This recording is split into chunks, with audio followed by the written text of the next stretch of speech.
Hi, I'm Celeste Hartwell.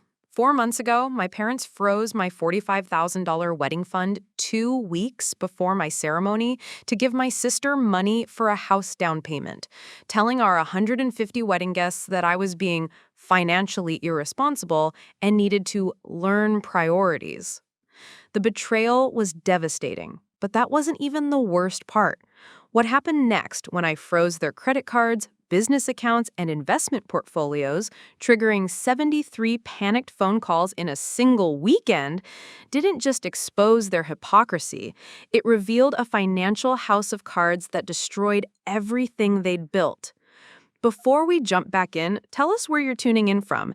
And if this story touches you, make sure you're subscribed, because tomorrow I've saved something extra special for you.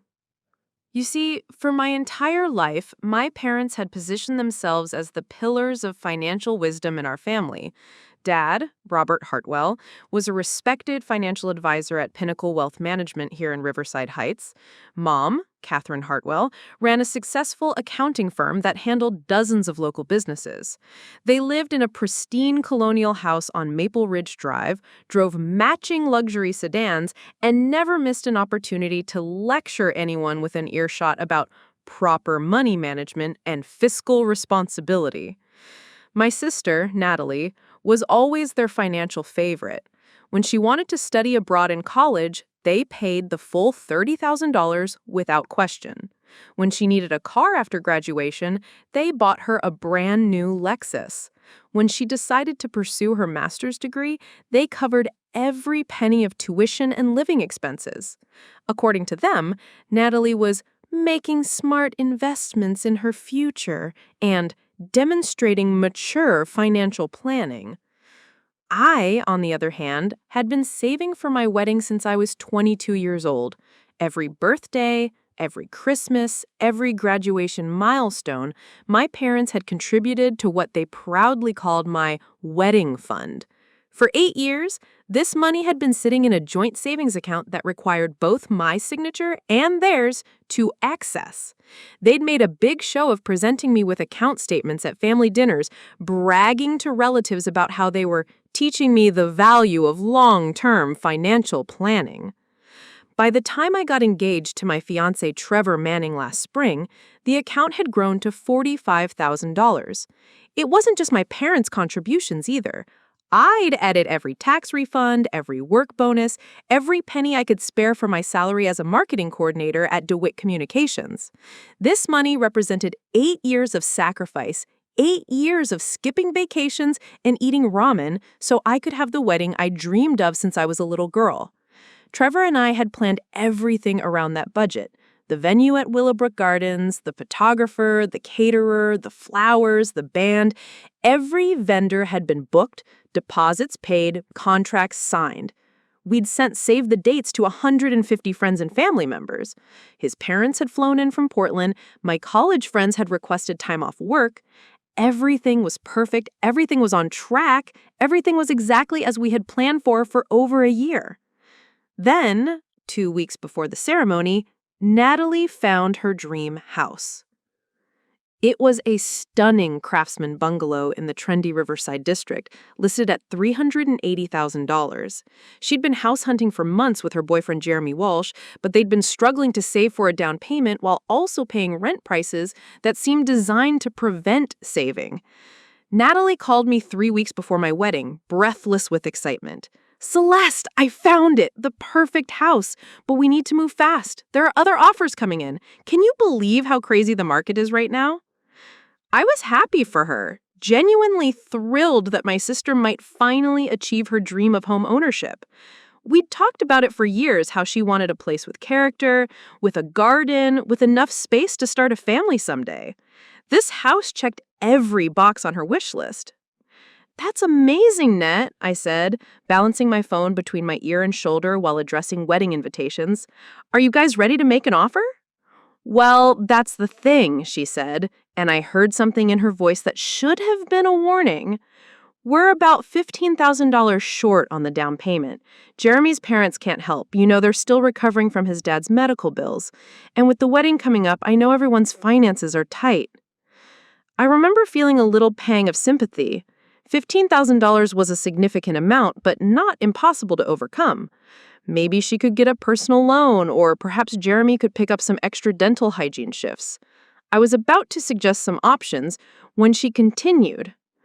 I was thinking, maybe I could borrow from your wedding fund? Just temporarily, just until Jeremy gets his raise next quarter. I'd pay it back with interest, I promise. Family helping family, right? The request hit me like a physical blow. My wedding fund wasn't some casual savings account.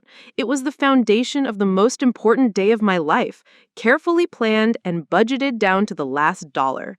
Every vendor payment, every final balance, every tip and fee had been calculated against that $45,000. Natalie, I said carefully, I understand you're in a tough spot, but that money is already allocated. The final payments are due next week. I literally cannot touch that fund without canceling vendors and ruining the wedding. The silence on the other end of the line stretched long enough that I thought the call had dropped. So you're saying no? She finally said, her voice flat with disappointment.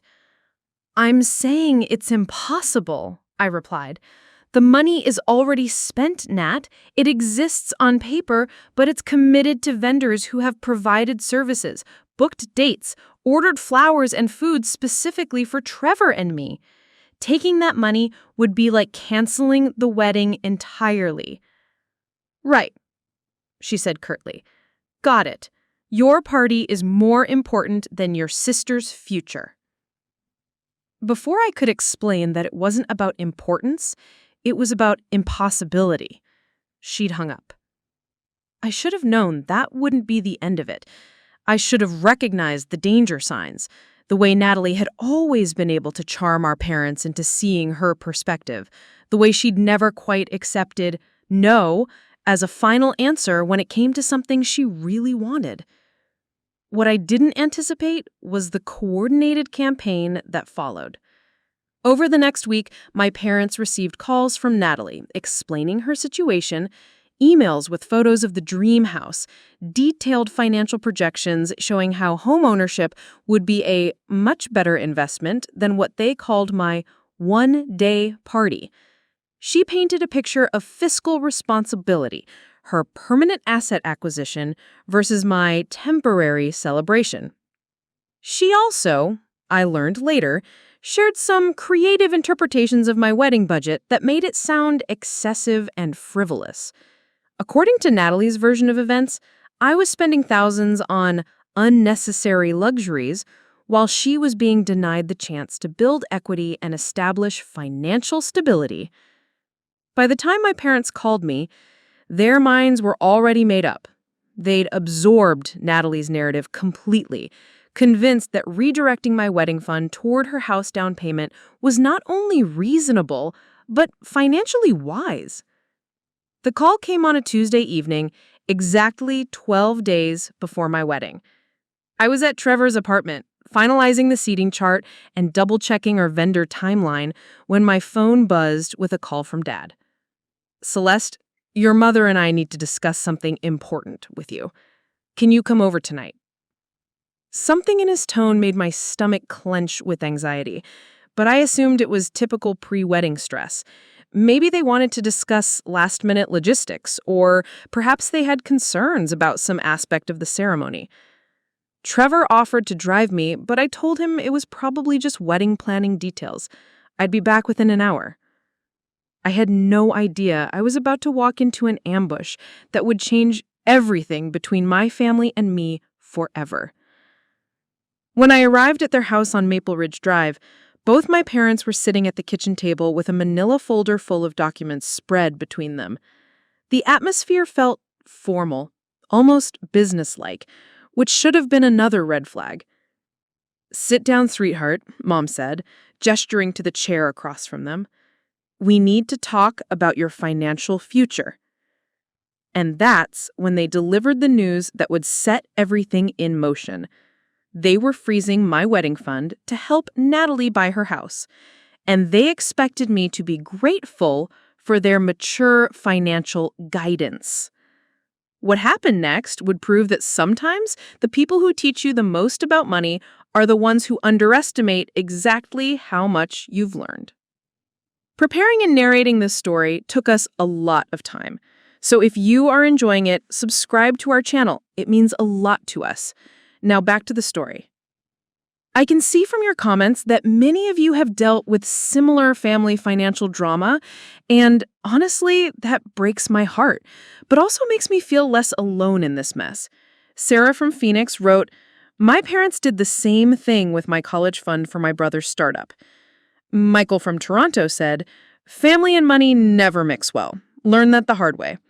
And Jessica from Atlanta shared, "This is why I have separate accounts my family can't touch." You're all absolutely right, and I wish I had listened to advice like Jessica's years ago. If you're young and watching this, please learn from my mistakes. Never, ever put money you can't afford to lose in an account that someone else can control, even if they're family, especially if they're family. Before I continue with what happened that night at my parents' house, I want you to do something for me. Look at the like button right now. If you've ever had family members make financial decisions that affected your life without asking you first, go ahead and smash that like button. And if you think you know how this story ends, trust me, you don't. The revenge I took went deeper than anyone expected, and the fallout lasted months. Also, I'm seeing questions about whether Trevor and I are still together after all this chaos. I'll answer that at the end of this story. But let me just say that when someone shows you who they are during a crisis, believe them. That goes for fiancés and parents alike. Now, for those of you asking about the 73 phone calls I mentioned in the beginning, that number isn't random or exaggerated. I have screenshots of my call log from that weekend, and yes, I counted every single frantic voicemail my parents left. By Sunday night, my dad was calling from different phones because he thought maybe his cell wasn't working properly. The desperation in those messages still gives me chills. Someone in the comments asked why I didn't just get a loan to cover the wedding costs after my parents froze the fund. Here's the thing about wedding planning that people who haven't done it don't understand. Everything is interconnected and time-sensitive. When you're 12 days out from your wedding date, vendors don't accept promises or IOUs. They want certified funds, and they want them immediately. Most personal loans take weeks to process, and the interest rates would have been astronomical for an unsecured loan that large. But the real reason I didn't scramble to find alternative funding is more complicated than logistics. When your parents betray you that deeply, when they prioritize one child over another so blatantly, part of you breaks in a way that can't be fixed with borrowed money. This wasn't just about the wedding anymore. It was about respect, boundaries, and whether I was going to let them treat me like a second-class member of my own family. I keep seeing comments from people saying I should have just accepted that houses are better investments than weddings. Let me be clear about something. This was never about the economics of real estate versus celebrations. This was about my parents making a unilateral decision with money I had earned and saved, money that was being held in trust for a specific purpose that they had helped me plan for 8 years. If Natalie needed help with her house down payment, there were dozens of other options. She and Jeremy could have asked his dental practice for an advance on his expected raise. They could have explored first-time homebuyer programs with lower down payment requirements. They could have asked our grandparents who had helped other grandchildren with major purchases in the past.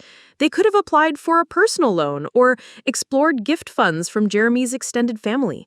Instead, they chose the path of least resistance, taking money that wasn't really theirs to take from someone who couldn't fight back without destroying her own wedding.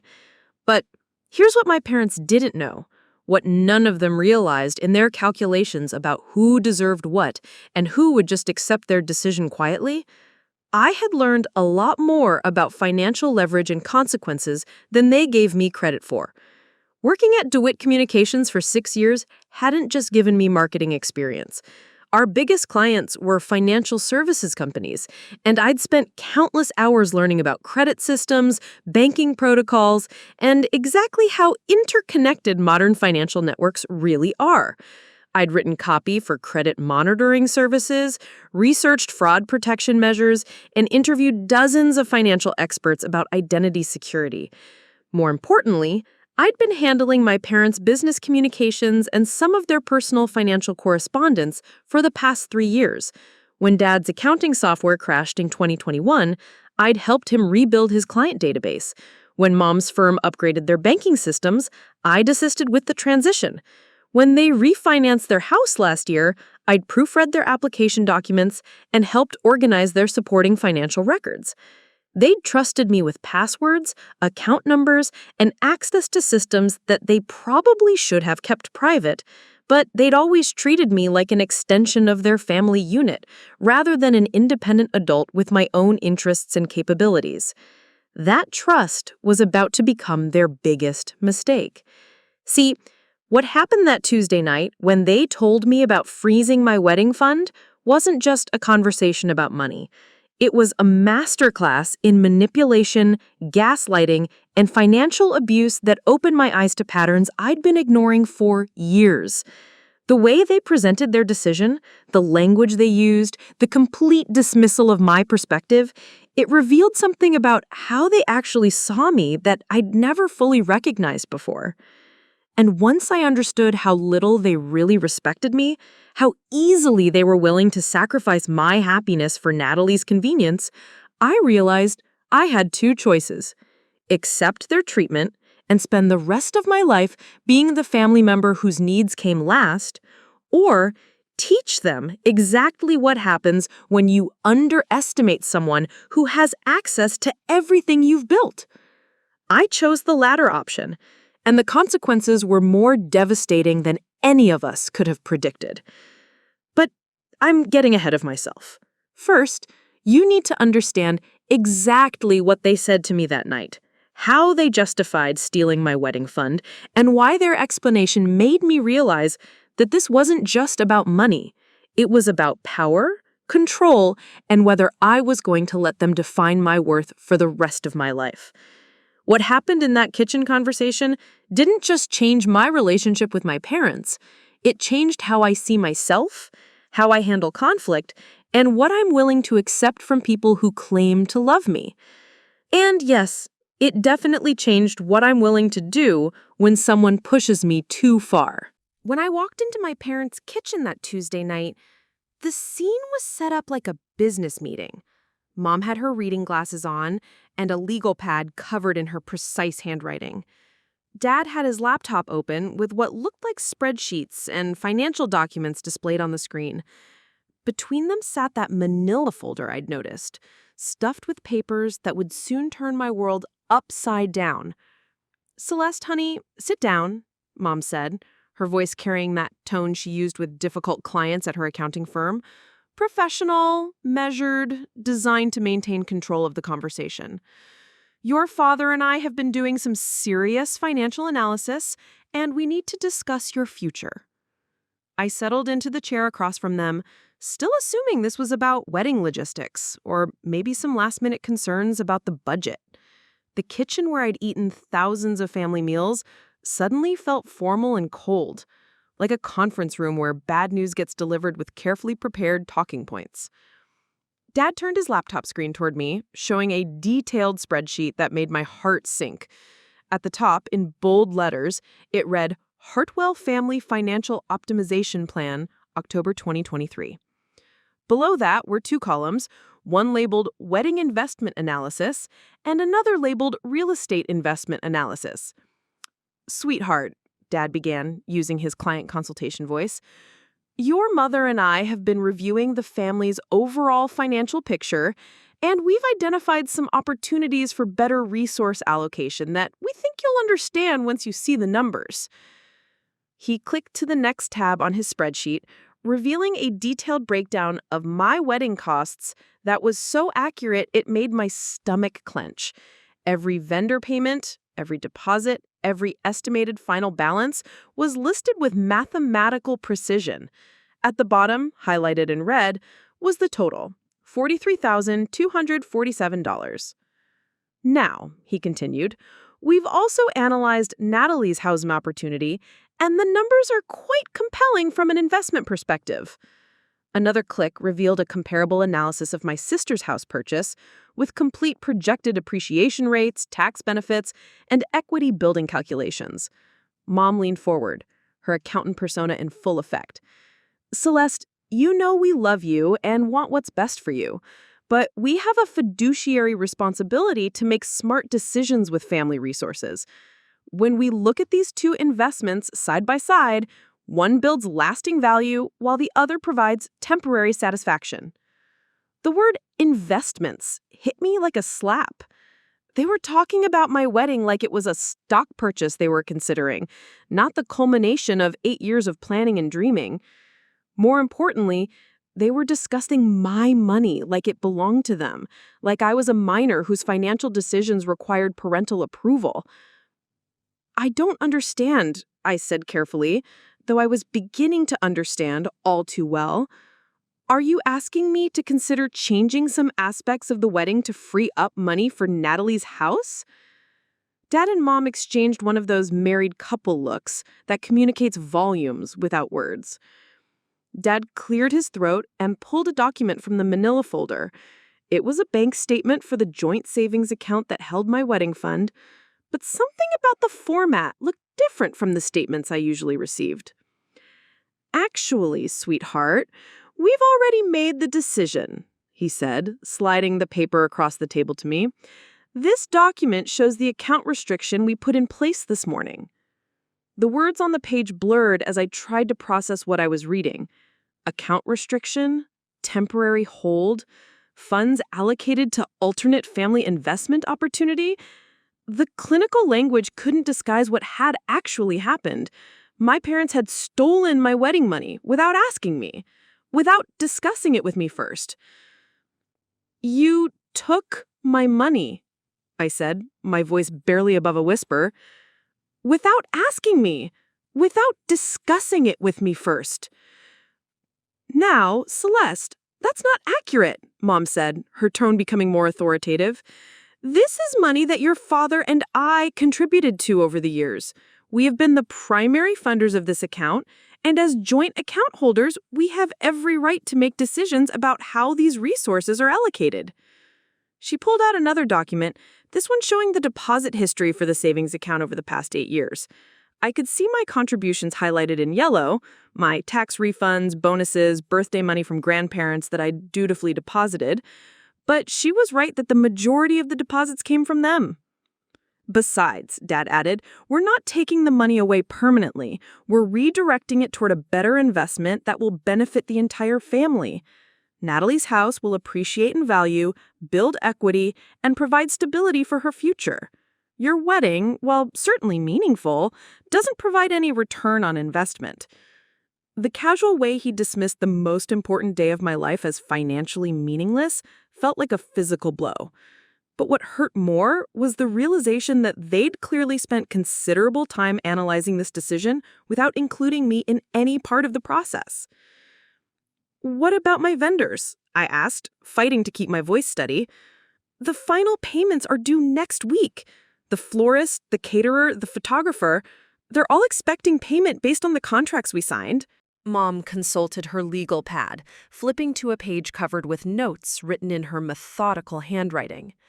We've calculated that you can still have a lovely wedding with the remaining funds if you make some practical adjustments, perhaps a smaller floral arrangement, a simpler menu, maybe a photographer who specializes in more budget-friendly packages.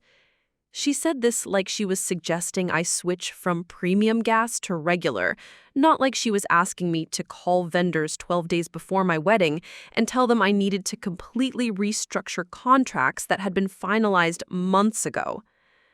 The venue alone costs $8,000, I said, pulling up my own phone to show them the contract. The catering minimum is $12,000 for 150 guests. The photographer's final payment is $4,500.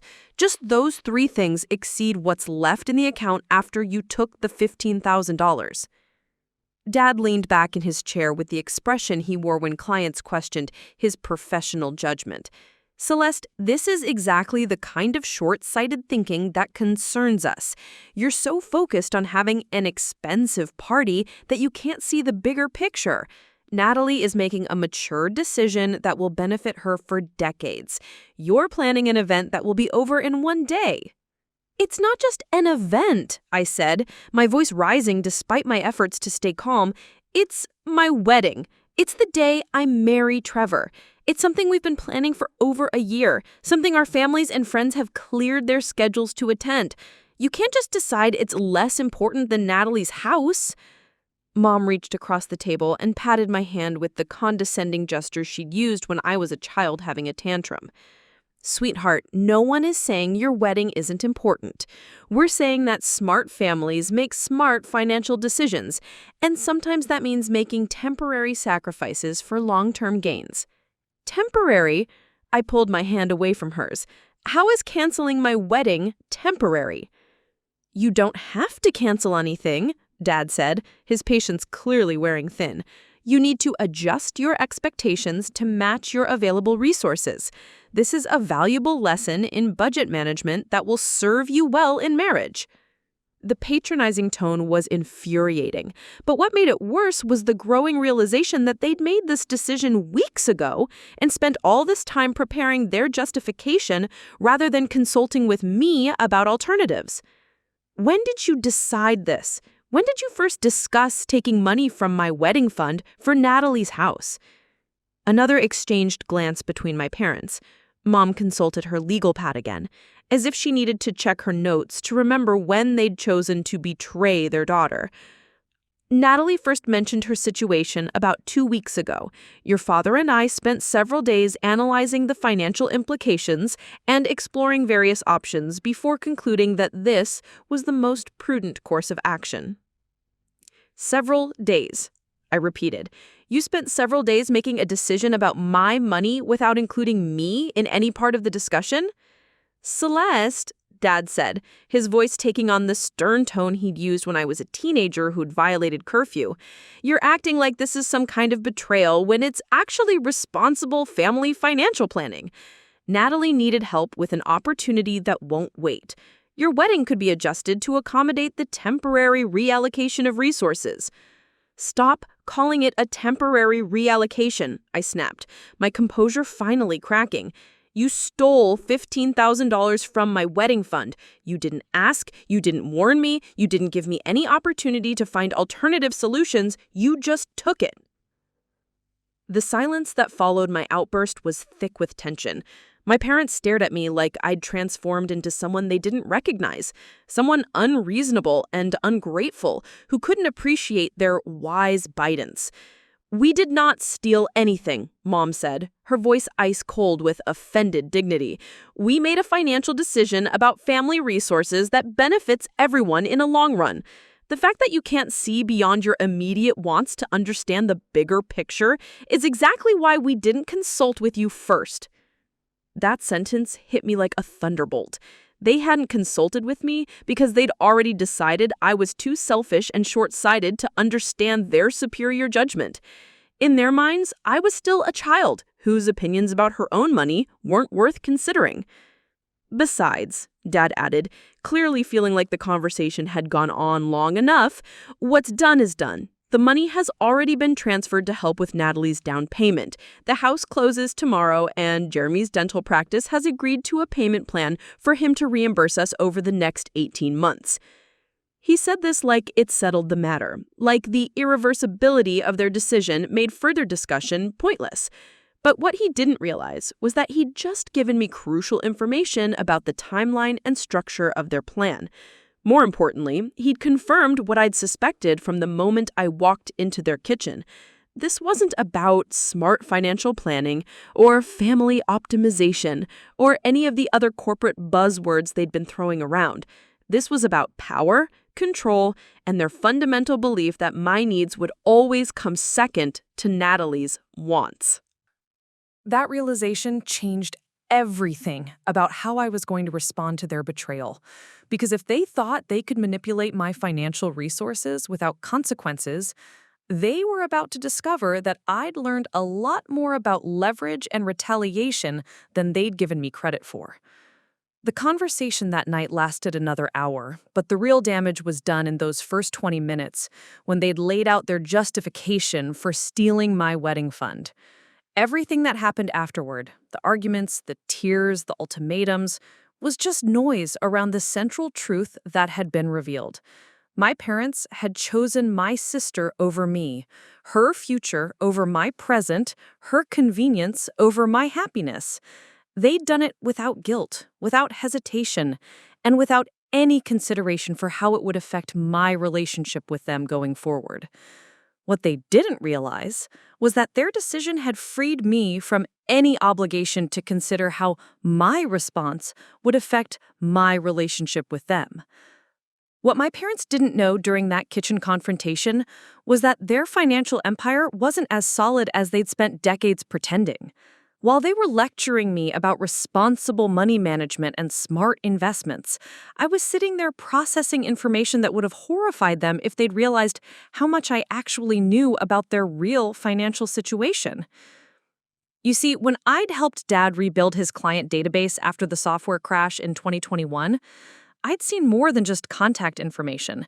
His accounting system had been corrupted, but the backup files contained detailed records of client accounts, investment performance, and, most importantly, his commission structures and fee arrangements. What I discovered was that Robert Hartwell, the respected financial advisor everyone turned to for wisdom, had been consistently underperforming the market for his clients while collecting substantial management fees. His average client portfolio had gained 4.2% annually over the past 5 years, while the S&P 500 had averaged 8.7% in the same period. He was essentially charging people premium fees to lose money they could have made by putting their savings in index funds. But his clients didn't know this because he'd mastered the art of presenting mediocre results in ways that sounded impressive. During Mom's banking system upgrade, I'd helped organize her firm's financial records and discovered something equally troubling. Catherine Hartwell's accounting practice was hemorrhaging money. 3 major clients had left in the past year after discovering billing irregularities, and 2 more were threatening legal action over what they claimed were creative interpretations of their tax obligations. Her malpractice insurance premiums had tripled, and she'd been borrowing against the business line of credit to cover operating expenses for 8 months.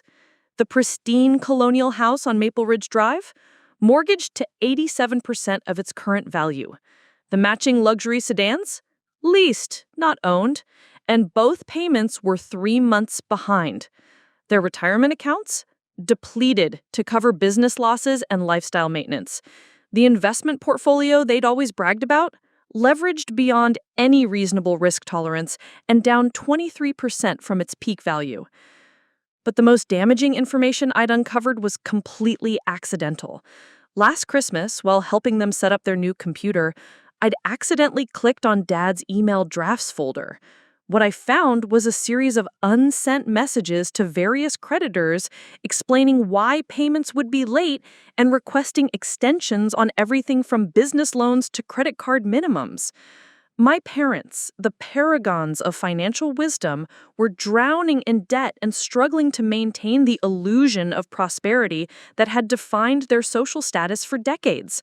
Every lecture they'd given me about responsible money management had been delivered by people who were failing spectacularly at managing their own finances. This context made their decision to steal my wedding fund even more infuriating. They weren't redirecting family resources towards smart investments. They were desperately trying to extract money from anywhere they could access it, to keep their financial house of cards from collapsing. Natalie's house down payment was just a convenient excuse to raid the one account they still had legal access to. But there was something else they didn't know. Something that would make their betrayal far more costly than they could imagine. During my 6 years at DeWitt Communications, I hadn't just written marketing copy for financial services companies. I'd also worked on campaigns for credit monitoring services, identity protection firms, and fraud prevention companies. Through that work, I'd gained access to professional-level resources and databases that most consumers never see. I knew how credit reporting worked, how financial networks tracked and shared information, and, most importantly, how to navigate the complex web of authorizations and security protocols that protected high net worth individuals and business owners. I'd helped create marketing materials explaining these systems to clients, which meant I understood them better than most financial professionals. More crucially, I had legitimate access to my parents' financial information through 3 years of helping them with various administrative tasks. They'd given me power of attorney for specific transactions, added me as an authorized user on several accounts for convenience, and shared passwords and security codes with the casual trust that parents show children they still see as extensions of themselves rather than independent adults with their own agendas. Every piece of sensitive information they'd shared, every account they'd given me access to, every system they'd asked me to help them navigate, it all existed in detailed notes on my laptop and phone. I'd kept meticulous records because I'd been genuinely trying to help them, organizing their financial information in ways that would make their lives easier. I'd never intended to use this information against them, but as I sat in their kitchen listening to them justify stealing my wedding fund, a different plan began forming in my mind. They wanted to play financial hardball. They wanted to make unilateral decisions about family money without considering consequences. They were about to discover that I had access to leverage they'd completely forgotten about. The conversation continued for another hour that night, but I was barely listening to their justifications and lectures. Instead, I was mentally cataloging every account, every debt, every vulnerability I'd discovered in their financial infrastructure over the past 3 years. I was calculating exactly how much damage I could inflict and how quickly I could do it. When they'd asked me to help with various financial tasks over the years, they'd been training me to dismantle everything they'd built. They just didn't know it yet. The most damaging piece of information I possessed wasn't even financial. It was personal. During the 2021 database reconstruction, I'd discovered that Dad had been having what he probably thought was a discreet emotional affair with one of his clients, Patricia Bloomfield, a recently divorced woman whose substantial portfolio made her his most important account. The email correspondence I'd seen while helping recover his files revealed a relationship that went far beyond professional financial advice. Mom didn't know about Patricia, but more importantly, Patricia's ex-husband didn't know that his former wife's financial advisor was the same man she'd been meeting for investment consultations 3 times a week at expensive restaurants across town. Patricia's divorce settlement had included a morality clause that could trigger financial penalties if she entered into a relationship with someone she'd known during her marriage. This information was sitting in my laptop like a nuclear weapon I'd never intended to build. But as my parents continued their lecture about family loyalty and financial responsibility, I realized that weapons are only useful if you're willing to use them. They'd made their choice when they decided to steal my wedding money without asking. Now I had to decide how far I was willing to go to show them the consequences of underestimating someone they'd taught to access all of their secrets. The meeting ended with them expecting me to accept their decision gracefully and figure out how to salvage my wedding with $30,000 instead of $45,000. They wanted me to call Trevor and explain that we needed to make practical adjustments to our celebration because the family had made a smart investment decision that required temporary sacrifice. I nodded and agreed to consider their perspective, which they interpreted as capitulation. They had no idea I was already planning their destruction. When I left their house that night, I didn't drive straight back to Trevor's apartment. Instead, I parked at the Riverside Heights overlook and spent 2 hours staring at the city lights while I made a series of phone calls that would change everything. The first call was to Amanda Richardson, a college friend who now worked as a financial crimes investigator for the State Banking Commission. I'd kept in touch with Amanda over the years, and she'd mentioned several times that financial advisors who consistently underperformed while collecting high fees were exactly the kind of cases her department loved to investigate. The second call was to Marcus Webb, an investigative journalist I'd met through work who specialized in white-collar crime stories. Marcus had been looking for a good financial fraud story for months, and I had detailed documentation of the kind of practices that made for compelling headlines. The third call was to Patricia Bloomfield's divorce attorney, whose name I'd seen on several documents in Dad's files. I figured if Patricia's ex-husband was going to find out about her relationship with his former financial advisor, the news should come through proper legal channels.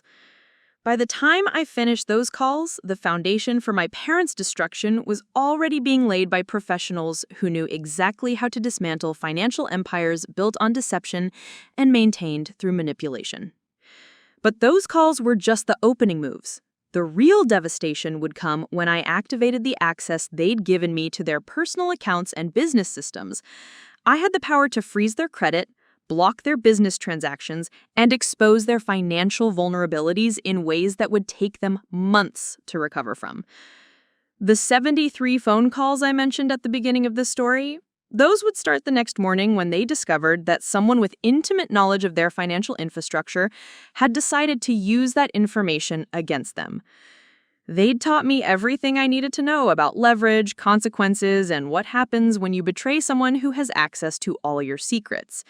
The only thing they hadn't taught me was restraint, and after what they'd done to my wedding, I wasn't particularly interested in learning that lesson on my own.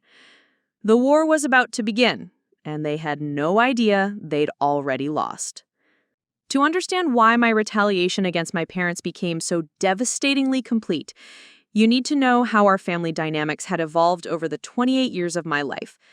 The foundation for their betrayal wasn't built overnight. It was constructed through decades of subtle favoritism, financial manipulation, and a power structure that positioned me as the responsible one who would always sacrifice for the family's greater good. Growing up in Riverside Heights, our family looked picture perfect from the outside.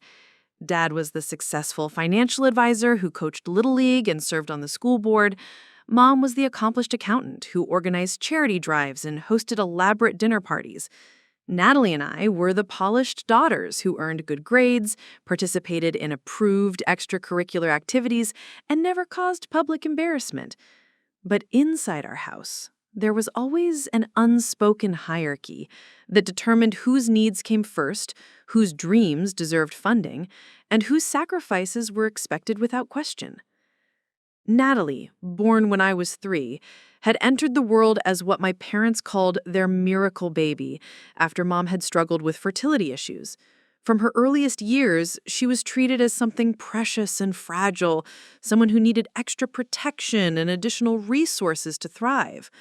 I was the sturdy older sister who could handle disappointment, who understood when family money needed to go toward Natalie's speech therapy, her specialized tutoring, her dance lessons that required expensive costumes and competition fees.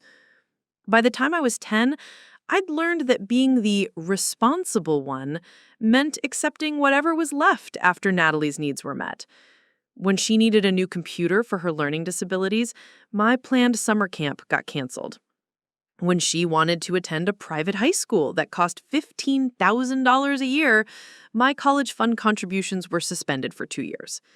When she decided to study abroad in Italy during college, the European family vacation we'd been planning for my high school graduation was quietly canceled. Each time, the message was the same. Celeste is strong enough to understand, mature enough to make sacrifices, reliable enough to find her own solutions. Natalie needed more support, more investment, more consideration because she'd always struggled with challenges that came easily to me. The pattern became so ingrained that I stopped questioning it. I worked part-time jobs through high school to pay for my own expenses. I applied for scholarships and grants to fund my college education. I moved back home after graduation to save money while building my career, contributing to household expenses and helping with family responsibilities, while Natalie lived in her own apartment that my parents subsidized. But the dynamic that hurt most wasn't the financial favoritism. It was the emotional accounting that came with it. Every sacrifice I made was expected and quickly forgotten. while every struggle Natalie faced became a family emergency, requiring immediate attention and resources. When I was 24 and Natalie was 21, she'd gotten involved with a man named Derek Castellanos, who turned out to be married with 2 children. The affair had lasted 8 months before his wife discovered it and threatened to expose everything publicly. Natalie, devastated and humiliated, had called our parents in tears, begging for help to disappear until the scandal blew over.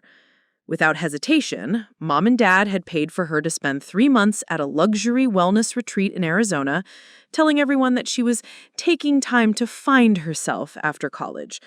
The retreat cost $18,000, money that came directly from what should have been equal contributions to both of our futures. Meanwhile, when I had been sexually harassed by my supervisor at my first job and needed legal advice, I was told that hiring an attorney would be too expensive and that I should just find a new position. When I'd been in a car accident that left me with medical bills my insurance didn't fully cover, I was advised to work out a payment plan rather than asking for family help. The message was always clear. Natalie's problems required immediate financial solutions, while mine required character-building personal responsibility. This pattern had continued into our adult years, creating a dynamic where Natalie learned to expect rescue, while I learned to expect sacrifice. She developed an unconscious sense of entitlement to family resources, while I developed an unconscious expectation that my needs would always come second.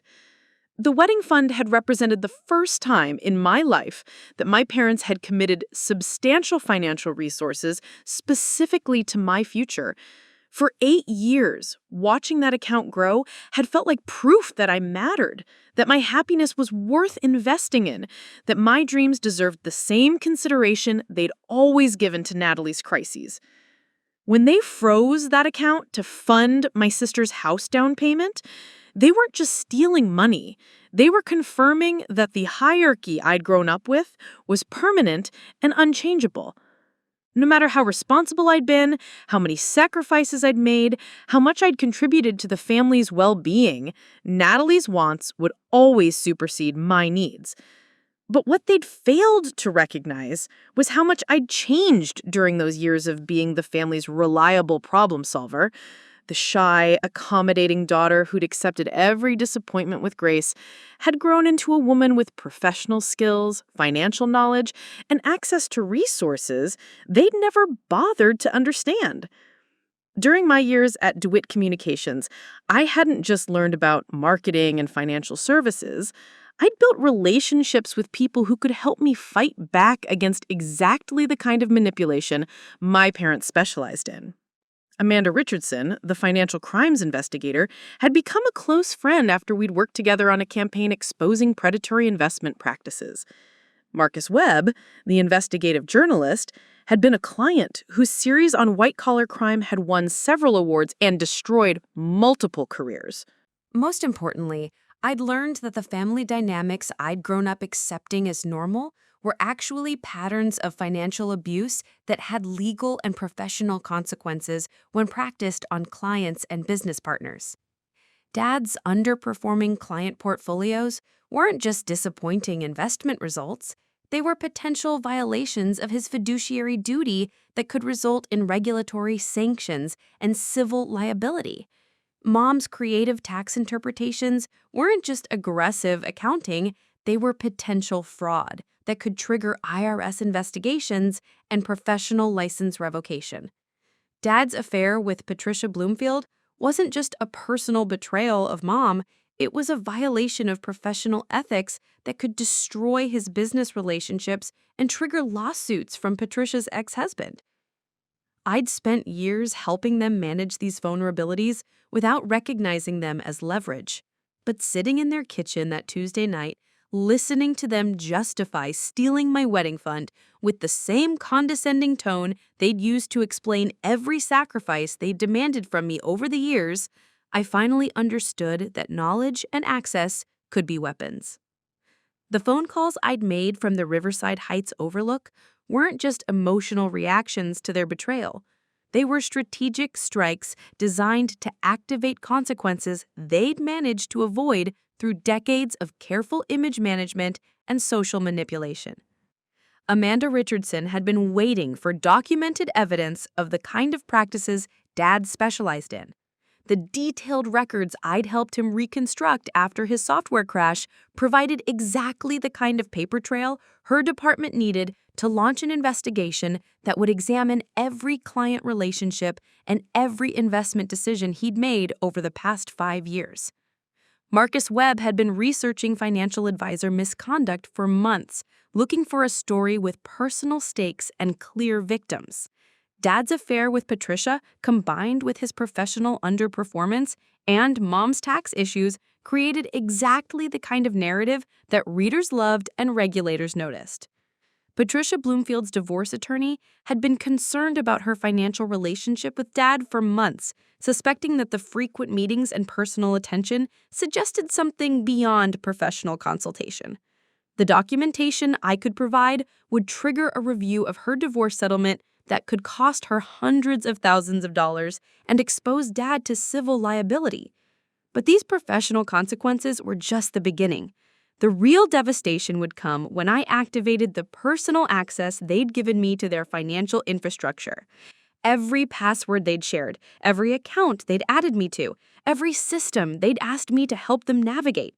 It all represented points of vulnerability I could exploit to freeze their credit, block their transactions, and expose their financial desperation in ways that would take months to repair.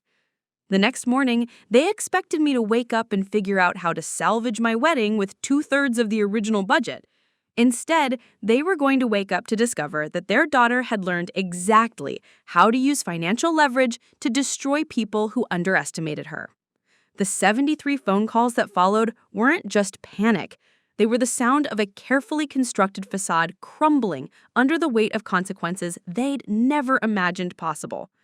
For 28 years, I'd been the daughter who made sacrifices for family harmony. For the next 73 hours, I was going to be the enemy who used everything they'd taught me against them. The next morning arrived with the kind of crisp October weather that should have been perfect for final wedding preparations. Instead, I woke up in Trevor's apartment with a clarity of purpose that felt almost frightening. While he made coffee and scrolled through his phone, checking work emails, I sat at his kitchen table, systematically documenting every piece of financial access my parents had given me over the past 3 years. The list was longer and more comprehensive than I'd initially remembered. Beyond the obvious items like being an authorized user on their primary credit cards and having power of attorney for specific real estate transactions, there were dozens of smaller authorizations that had accumulated over time. Online banking passwords they'd shared when they needed help with transfers, investment account access they'd granted when they wanted me to research portfolio performance, business banking credentials they'd provided when their accountant was unavailable and vendors needed immediate payment. Each individual authorization had seemed insignificant when they'd requested it. Dad needed help transferring money while he was traveling. Mom wanted me to double-check a client payment that hadn't appeared in her business account. They'd given me these access points because I was the reliable daughter who could handle financial tasks without asking uncomfortable questions or making judgment calls that might complicate their carefully managed public image. What they hadn't realized was that together, these authorizations gave me the ability to effectively paralyze their entire financial infrastructure within a matter of hours.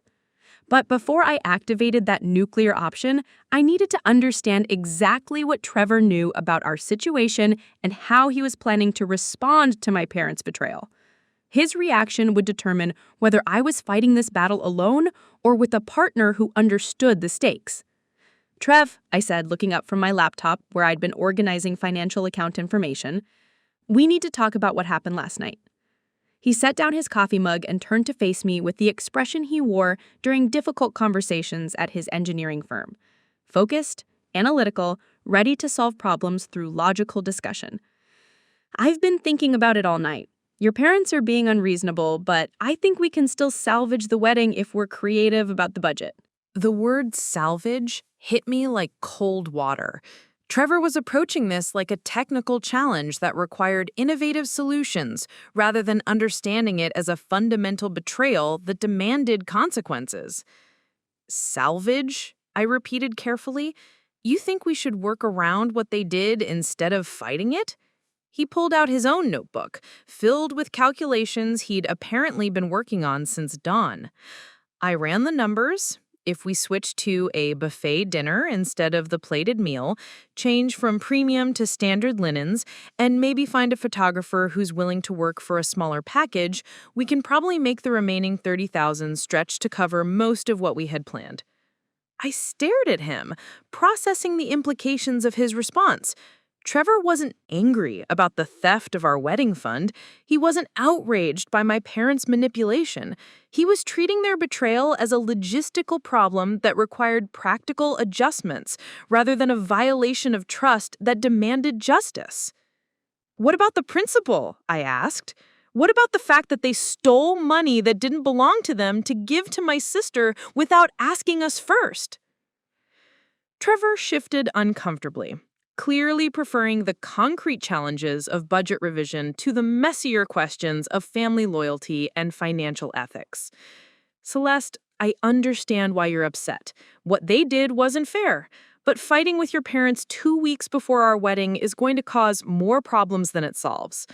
Maybe it's better to just work with what we have and address the family issues after we get back from our honeymoon.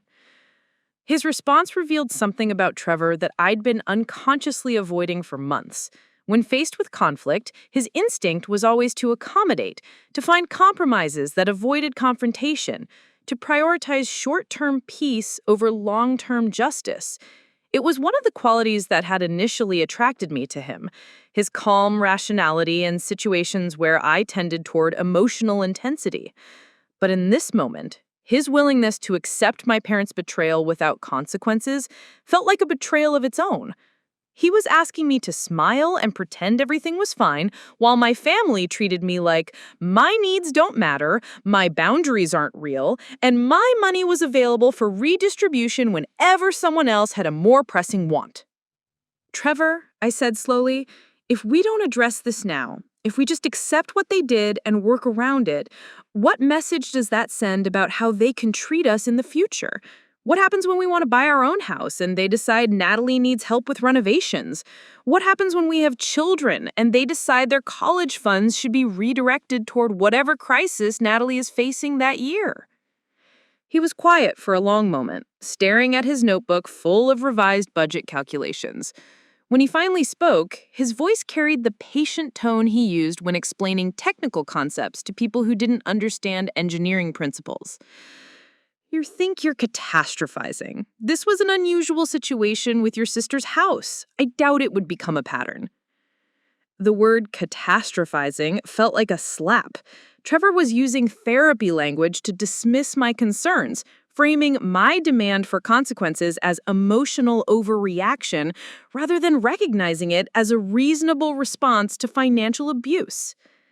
So you think I should just accept what they did, cancel the vendors we can't afford, downgrade everything we've planned, and pretend like stealing $15,000 from our wedding fund is just an unusual situation that won't happen again?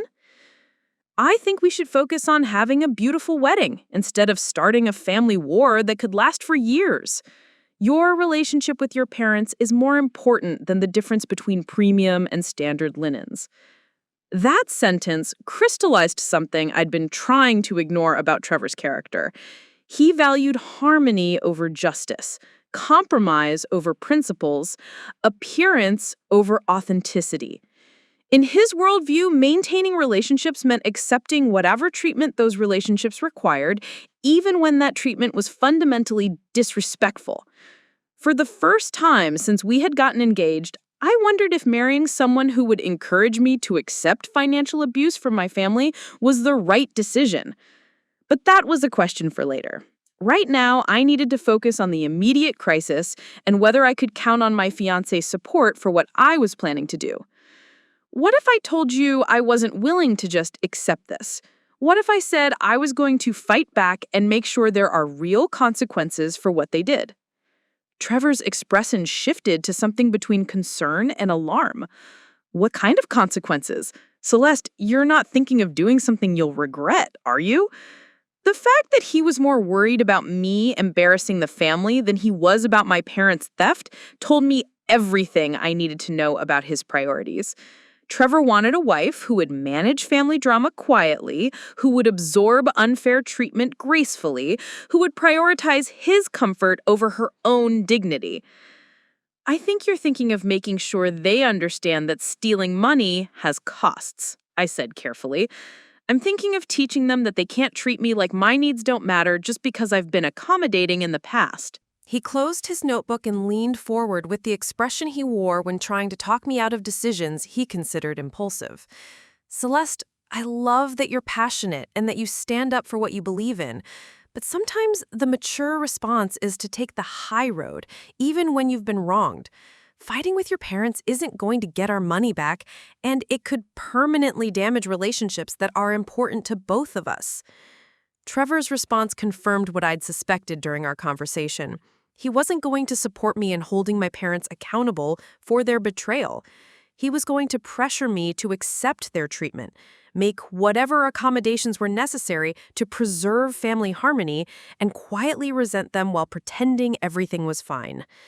That realization changed my calculations about everything that was about to happen. I'd been planning to include Trevor in my retaliation strategy, to coordinate our response as a united couple facing a shared crisis. Instead, I was going to have to execute my plan alone while managing his disapproval and attempts to convince me that justice was less important than maintaining the status quo. The phone rang while we were staring at each other across the kitchen table, both of us processing the implications of our conversation. The caller ID showed Natalie's name, and I felt a surge of anger that surprised me with its intensity. "Don't answer it," Trevor said quickly. "Nothing good is going to come from that conversation right now." But I was done avoiding confrontation, done prioritizing other people's comfort over my own need for honesty. I picked up the phone and put it on speaker, wanting Trevor to hear exactly what kind of family dynamics he was asking me to accept. "Celeste?" Natalie's voice came through the speaker, bright with excitement and completely oblivious to the devastation she'd helped create. "I wanted to call and thank you for being so understanding about the house situation. Jeremy and I are at the closing right now, and I just had to tell you how grateful we are that Mom and Dad found a way to help us." The casual way she referred to stealing my wedding fund as finding a way to help was infuriating. But what made it worse was the assumption that I was understanding about having my money taken without my consent. "Understanding," I repeated. "Is that what you think I am about this situation?" There was a pause, and I could hear voices in the background. Jeremy, the real estate agent, probably Mom and Dad, who'd apparently gone to the closing to celebrate their successful manipulation of family resources. "Well, I know you're disappointed about having to adjust some of your wedding plans," Natalie said carefully, "but Mom explained that this was really the best financial decision for the family overall. You'll have other opportunities for big celebrations, but Jeremy and I needed to move fast on this house." The entitlement in that statement was breathtaking. My sister genuinely believed that her housing timeline was more important than my wedding timeline, that her opportunity was more valuable than my plans, that my disappointment was just a minor inconvenience compared to her needs. "Natalie," I said, keeping my voice steady despite the rage building in my chest, "they didn't adjust my wedding plans. They stole $15,000 that belonged to me to give to you without asking my permission." "Stole is such a harsh word," she said with a nervous laugh. "It's family money, Celeste. We're all family here. And besides, a house is an investment that builds equity. Your wedding is just one day." There it was. The same dismissive language my parents had used, the same reduction of my most important day to just an event that didn't deserve the same consideration as her long-term financial goals. But coming from Natalie, it felt even more cutting because she'd once been the sister who understood what my dreams meant to me. Trevor was gesturing frantically for me to end the call, clearly uncomfortable with the direct confrontation happening in his kitchen. But I was done protecting other people from the consequences of their choices. "Just one day," I repeated. The day I marry the man I love, surrounded by everyone who matters to me, celebrating the life we're building together, that's just one day to you? You know that's not what I meant, she said, but her tone suggested she was beginning to realize this conversation wasn't going the way she'd expected. I just meant that houses are practical investments, while weddings are more about emotions and celebrations. She was still talking when I hung up the phone. The casual dismissal of my emotional needs, the assumption that I would just accept their reframing of theft as smart family financial planning, the complete lack of acknowledgement that they had hurt me, crystallized my resolve to show them exactly what practical consequences looked like when someone with access to their financial infrastructure decided to prioritize justice over family harmony. Trevor stared at me across the table, clearly recognizing that something fundamental had shifted in my approach to this crisis. "What are you going to do?" he asked quietly. I looked at him, this man who wanted me to be the kind of woman who absorbed unfairness gracefully, who prioritized his comfort over my own dignity, who would rather compromise with theft than fight for justice. "I'm going to teach them what it costs to steal from someone who knows all their secrets," I said. The war was about to begin, and I was going to fight it alone. After hanging up on Natalie, I spent the rest of Wednesday morning creating what I privately called my financial warfare checklist. Every account, every password, every piece of access my parents had granted me over the years was documented with military precision. But more importantly, I mapped out the sequence of moves that would cause maximum disruption while maintaining plausible deniability for as long as possible. The plan had to be executed in a specific order to be effective. Credit freezes first, then business account restrictions, followed by investment portfolio complications, and finally the personal humiliations that would destroy their social standing. Each step would create cascading problems that would overwhelm their ability to respond effectively, like pulling dominoes in a carefully designed pattern. But timing was crucial. If I moved too early, they'd have time to contact banks, explain the situation, and potentially reverse some of the damage before it became permanent. If I waited too long, they might discover my intentions and change passwords or revoke access before I could act. The perfect moment came that Thursday afternoon when Mom called to invite Trevor and me to dinner on Friday night. Her tone was cheerful and completely oblivious, as if stealing my wedding fund was just an unpleasant conversation we'd move past, rather than a declaration of war that demanded retaliation. "Celeste, darling," she said in the artificially bright voice she used when pretending family conflicts had been resolved through her superior wisdom, "your father and I would love to have you and Trevor over tomorrow evening. I'm making that salmon dish you both love, and we thought it would be nice to have a relaxing family dinner before things get hectic with final wedding preparations." The casual reference to final wedding preparations was particularly galling since they'd made those preparations impossible by stealing the money needed to pay vendors. But her invitation provided the perfect cover for what I was planning to do. "That sounds wonderful, Mom," I said, injecting just enough warmth into my voice to sound convincing. "What time should we be there?" "How about 6:30? That will give your father time to get home from the office and help with preparations. Oh, and Celeste, I'm so proud of how maturely you handled our discussion the other night. It shows real growth in your understanding of family financial priorities." Her condescending praise for my supposed acceptance of their theft was infuriating, but it also confirmed that they had no idea what was coming. In their minds, the crisis was over. They'd made their decision, imposed their will, and their reliably accommodating daughter had fallen in line as expected.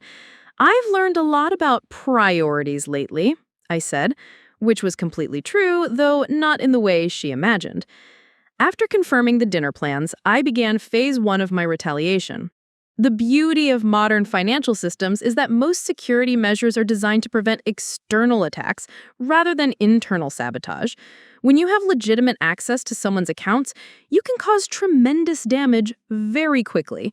I started with their credit cards. As an authorized user on both of their primary accounts, I had the ability to request additional security measures that would freeze transactions pending identity verification.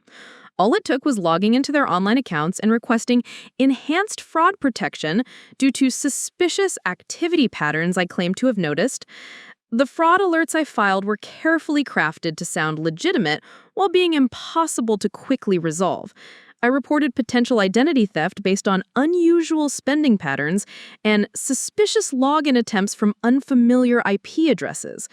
Each report triggered automatic account freezes that would require extensive phone conversations with security departments to reverse. Next, I activated similar protections on their business banking accounts. Mom's accounting firm operated on thin margins, and Dad's financial advisory practice depended on his ability to make quick transfers and payments for clients. By Friday morning, both of their business operations would be paralyzed by security holds that could take days to resolve. But the most devastating move involved their investment accounts. Using the access they'd given me to research portfolio performance, I initiated protective asset freezes on their retirement savings, claiming I'd noticed unauthorized access attempts and potential fraud indicators. These freezes would prevent any withdrawals or transfers, effectively locking up the only liquid assets they had left to cover their mounting debts.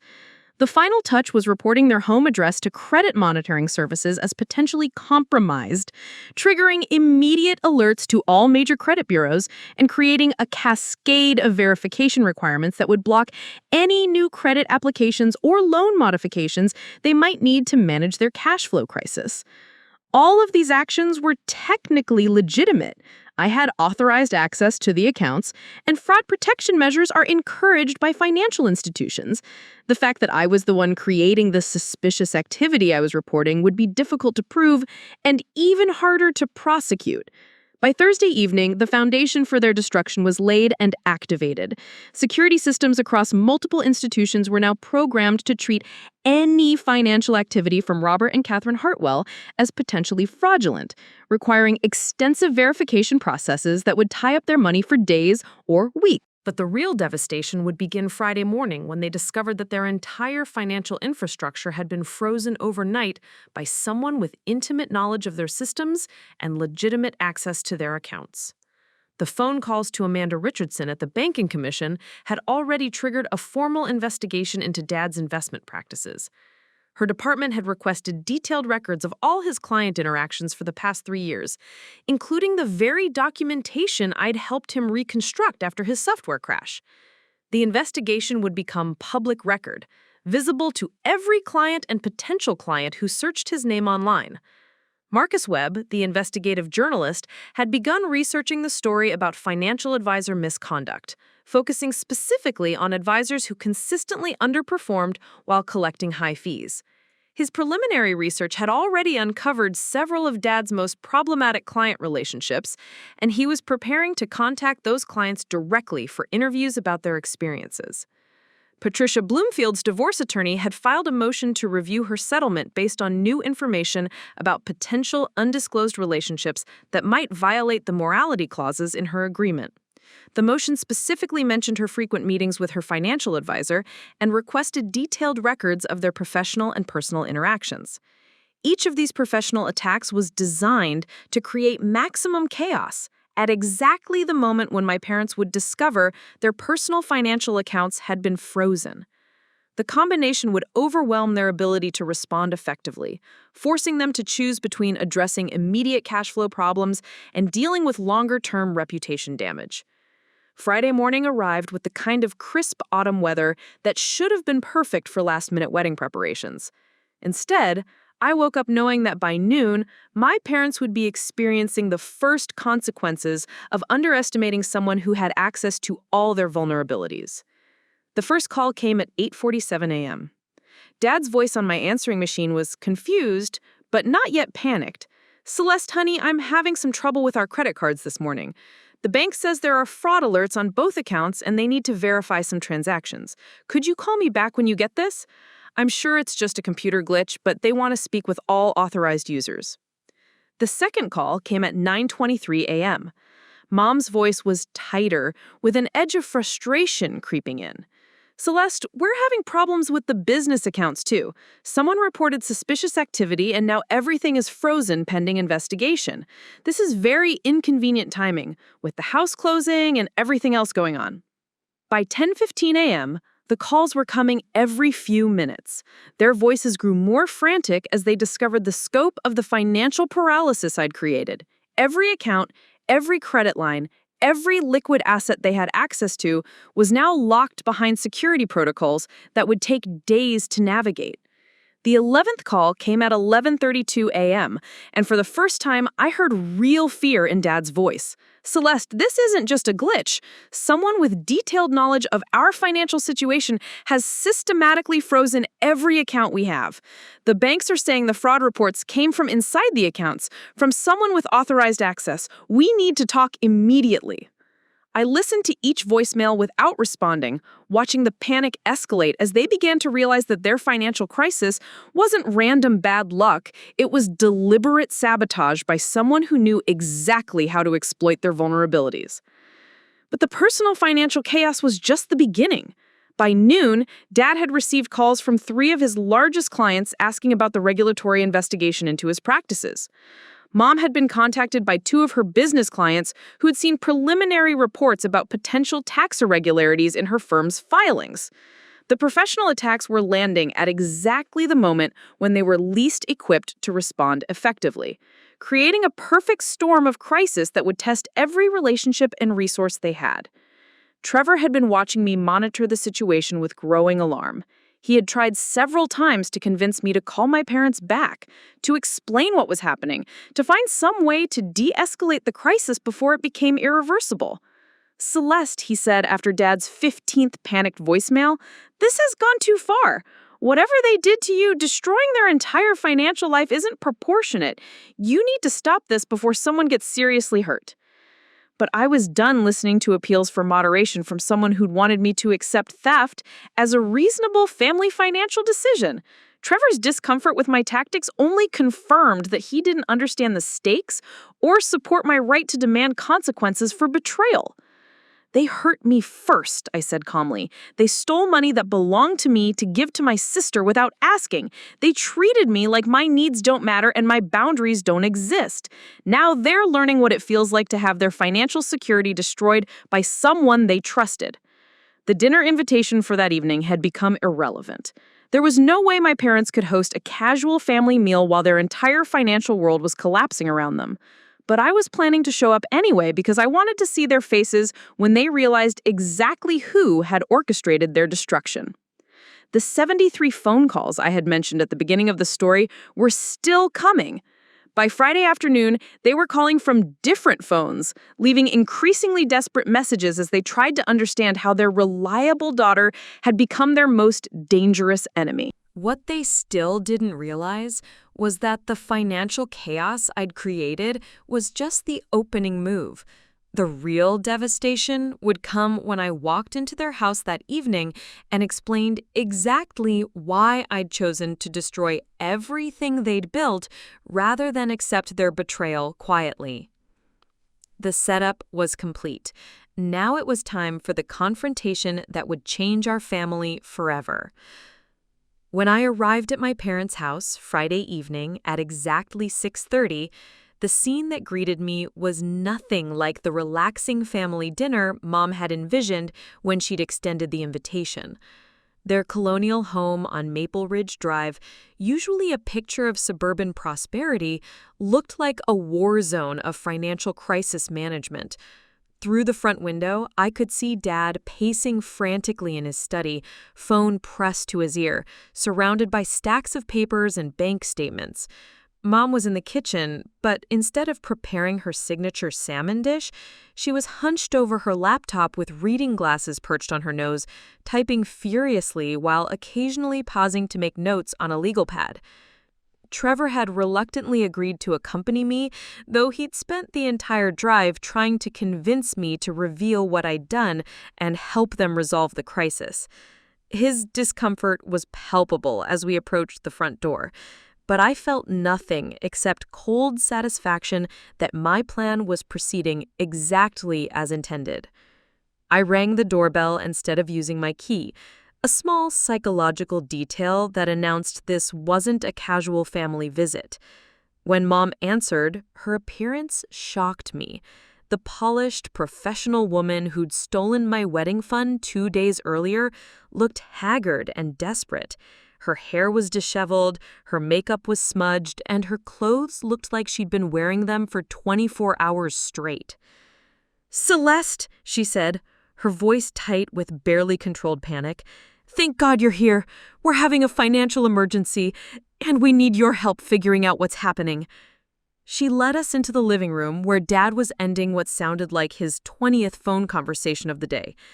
His face was red with frustration, his tie was loosened, and he looked like a man whose carefully constructed world was collapsing in real time. "The bank is saying someone with authorized access filed fraud reports on every single one of our accounts. Every credit card, every business account, every investment portfolio, everything is frozen pending investigation. They won't tell us who filed the reports or what specific activity triggered the alerts."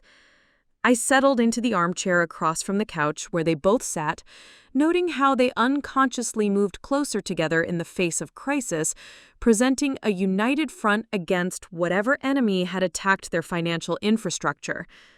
"That's terrible," I said, with carefully modulated concern. "Who would have access to file reports like that?" Mom consulted the legal pad she'd been clutching like a lifeline.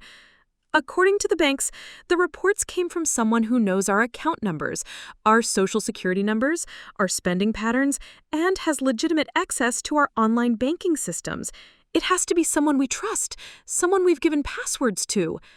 The irony of her phrasing, "someone we trust," wasn't lost on me. They were describing their own daughter as a potential financial terrorist without realizing it, asking me to help them identify the person who'd betrayed them exactly as they'd betrayed me. "I have given anyone access to your accounts recently?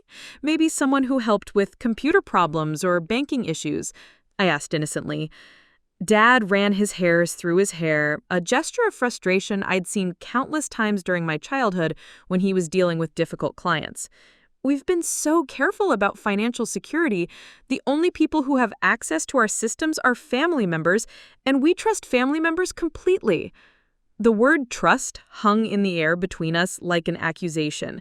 Here they were, experiencing the consequences of misplaced trust, completely oblivious to the fact that their victim was sitting across from them, enjoying their suffering.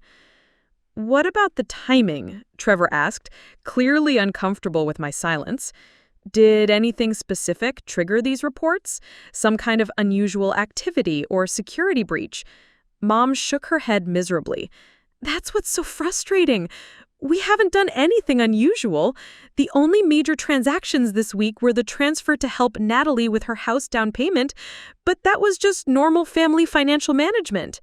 She said this without a trace of irony, still convinced that stealing my wedding fund constituted normal family financial management, rather than theft that deserved consequences. "Actually," Dad said, pulling out another stack of papers, "the problem started getting worse after we had our conversation with Celeste about the wedding budget adjustments. But that's just a coincidence. There's no connection between family financial planning and external fraud attacks." I almost smiled at his certainty that there was no connection between their betrayal and their current crisis.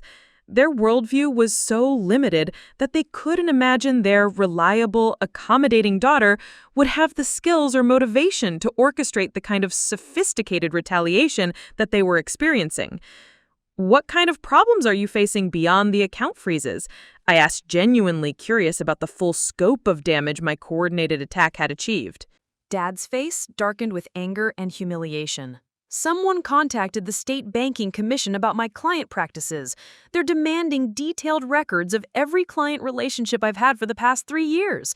It's a formal investigation that could destroy my professional reputation, even if they find nothing wrong." "And that's not the worst of it," Mom added, her voice breaking slightly. "A journalist from the Herald called this morning asking about alleged of professional misconduct and patterns of client underperformance. Someone has been feeding him detailed information about our business practices." The cascade of professional and personal attacks was proceeding exactly as I'd planned, each crisis amplifying the others to create maximum chaos and minimum ability to respond effectively. There's more, Dad continued, his voice growing more strained. Patricia Bloomfield's divorce attorney filed a motion claiming I violated professional ethics boundaries with her. They're alleging that our professional relationship crossed into personal territory in ways that violate her divorce settlement. Trevor shifted uncomfortably beside me, clearly beginning to understand the scope of the coordinated attack my parents were describing. I could feel him looking at me with growing realization, but I kept my expression neutral and concerned. "This all sounds very serious," I said.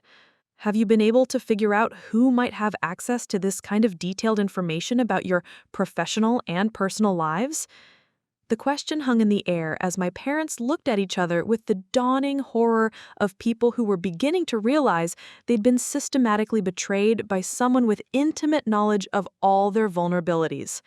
"Celeste," Mom said slowly, her voice barely above a whisper, "you helped your father reconstruct his client database after the software crash. You had access to all of his files, all of his correspondence, everything that would be relevant to a regulatory investigation. And you helped me organize the business banking transitions," Dad added, his voice growing stronger as he connected more dots. "You know all of our passwords, all of our account numbers, all of our security protocols." I felt a moment of genuine satisfaction as they began to understand the magnitude of their mistake and trusting someone they'd betrayed. But I wasn't ready to reveal the full truth yet. The psychological torture of watching them realize what had been done to them was too delicious to end quickly. "Are you suggesting I had something to do with your financial problems?" I asked, injecting just enough hurt into my voice to sound credible. "After everything I've done to help you over the years, you think I would sabotage your accounts and damage your professional reputations?" The doubt in their eyes was beautiful to watch. They knew I had the access and knowledge necessary to orchestrate everything that was happening to them, but they couldn't reconcile that knowledge with their image of me as the reliable daughter who always prioritized family harmony over personal grievances. "No, of course not," Mom said quickly, but her voice lacked conviction. "We're just trying to understand how someone could have gotten such detailed information about our finances and business practices. Maybe," I said thoughtfully, "someone who felt betrayed by your family financial decisions decided to use the access you'd given them to teach you what it feels like to have your security destroyed by people you trust." The words landed like bombs in the suddenly silent room. Dad's face went white as he processed the implications of what I'd just said. Mom's hands began trembling as she realized that her reliable daughter had just confessed to orchestrating their systematic destruction. "Celeste," Dad said, his voice barely controlled, "are you telling us that you filed false fraud reports on our accounts because you're angry about the wedding fund?" "False!" I laughed, and the sound was harsh enough to make Trevor flinch beside me. "There was nothing false about those reports. Someone with authorized access to your accounts did engage in suspicious activity.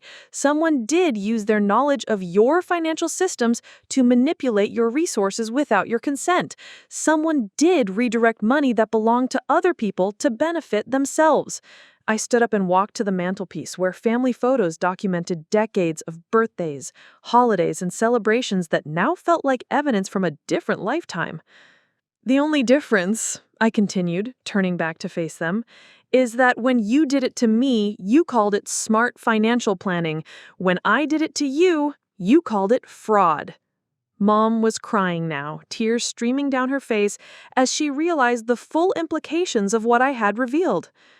"You destroyed our credit, triggered investigations into our businesses, and potentially ruined our professional reputations because we redirected some money towards Natalie's house?" "Some money?" I repeated. $15,000 that belonged to me, taken without my permission, given to my sister to buy a house, while you told me I needed to make practical adjustments to my wedding because smart families make smart financial decisions. Dad stood up, his face red with anger and humiliation. "What you've done is illegal, Celeste. Filing false fraud reports, manipulating financial systems, interfering with business operations, those are federal crimes. You could go to prison for this." "Could I?" I asked, pulling out my phone to show them screenshots of every authorization they'd given me over the years. Let me see. Authorized user on your credit cards, power of attorney for specific transactions, legitimate access to your online banking systems, passwords you shared voluntarily for convenience purposes. I scrolled through the evidence methodically, enjoying their growing horror as they realized how thoroughly they'd armed their own destruction. Every action I took was technically legal. I used access you gave me to implement security measures that financial institutions recommend. The fact that I was the one creating the suspicious activity I was reporting might be ethically questionable, but it's not criminally prosecutable. Trevin was staring at me like he'd never seen me before, clearly horrified by both the scope of my retaliation and the cold calculation I'd used to execute it. But his opinion no longer mattered to me. He'd had his chance to support me against my parents' betrayal, and he'd chosen their comfort over my justice. Besides, I added, turning back to face my parents, if you want to discuss illegal activity, let's talk about your business practices. Dad's consistent underperformance of client portfolios while collecting premium fees, Mom's creative tax interpretations that 3 clients are threatening to sue over, the affair with Patricia Bloomfield that violates both professional ethics and her divorce settlement terms. The silence that followed was total. They stared at me like I'd transformed into something monstrous, unable to reconcile this coldly strategic woman with the accommodating daughter who'd always absorbed their treatment without complaint. "You've been planning this," Mom whispered. "For how long? How long have you been collecting information and waiting for an opportunity to destroy us?" "I wasn't planning anything," I said truthfully. "I was helping you, supporting you, trying to be the daughter you raised me to be. But when you stole my wedding fund to give to Natalie without asking, when you treated my needs like they didn't matter, and my money like it belonged to you, you taught me that family loyalty is conditional." I walked back to where they sat, frozen on the couch, my parents who had shaped my childhood and were now experiencing the consequences of underestimating what I'd become.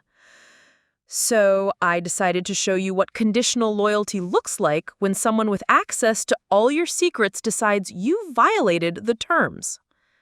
The silence that followed my revelation stretched for what felt like hours, but was probably only minutes. My parents sat frozen on their couch, processing the magnitude of what their daughter had just confessed to orchestrating. Trevor had moved to the far end of the room, staring at me like he'd never seen me before, clearly horrified by both the scope of my retaliation and the cold calculation I'd used to execute it. Dad was the first to recover his voice, though it came out as a hoarse whisper. "Celeste, you need to understand the scope of what you've done. This isn't just about frozen bank accounts. You've potentially destroyed my career, your mother's business, our retirement security, our ability to maintain our home. This goes far beyond any reasonable response to a family financial disagreement." "Reasonable response," I repeated, savoring the phrase. "What would you consider a reasonable response to having $15,000 stolen from your wedding fund 2 weeks before your ceremony? Should I have asked nicely for you to reconsider? Should I have accepted your lecture about smart financial planning while calling vendors to explain why I couldn't pay them?" Mom was frantically writing notes on her legal pad, trying to calculate damage control strategies while tears streamed down her face. "The regulatory investigation alone could take months to resolve," she said, her voice breaking. "Even if they find no wrongdoing, the publicity will destroy your father's client relationships. People don't want financial advisors who are under investigation, regardless of the outcome." "And the journalist," Dad added, pulling out his phone to show me a series of missed calls from Marcus Webb. "He's already contacted 3 of my largest clients asking about my performance record and fee structures. Whether his story runs or not, the damage is done. Word has already spread through the financial community that I'm under scrutiny." I felt a momentary flicker of something that might have been guilt, watching these people who'd raised me contemplate the destruction of everything they'd worked decades to build. But then I remembered sitting in the same living room 2 nights earlier, listening to them justify stealing my wedding money with the same casual certainty they were now using to explain why my retaliation was disproportionate. "You're right," I said. What I've done goes beyond your original betrayal, but that's the point. You thought you could take my money without consequences because I've always been the daughter who accepts unfair treatment gracefully. I wanted you to understand what consequences actually look like when someone with access to all your vulnerabilities decides you violated the terms. Trevor stepped forward, his face pale with what looked like genuine fear. Celeste, you need to stop this. Whatever you're trying to prove, you've proven it. They understand that they hurt you. But if you don't find a way to reverse what you've done, you're going to destroy innocent people along with them. Innocent people? I laughed, and the sound was bitter enough to make Mom flinch. Dad's clients who've been paying premium fees for substandard performance. Mom's business clients who've been subjected to aggressive tax strategies that could trigger audits. The affair with Patricia Bloomfield that violates both professional ethics and her divorce settlement terms. Which of these people are innocent? But even as I said it, I could see Trevor's point in ways that made me uncomfortable. Dad's secretary, Janet, who'd worked for him for 15 years and depended on her job to support her disabled son.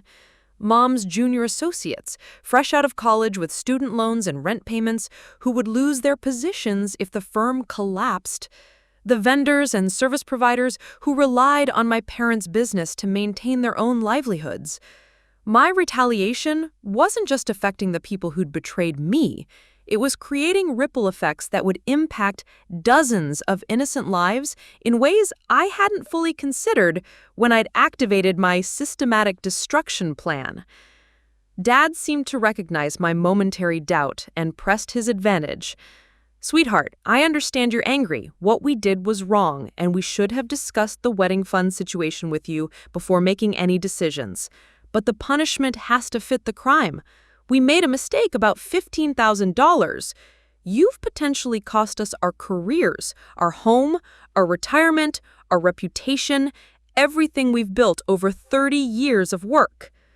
The appeal to proportionality was strategic, designed to make me feel like a petulant child who'd overreacted to parental discipline.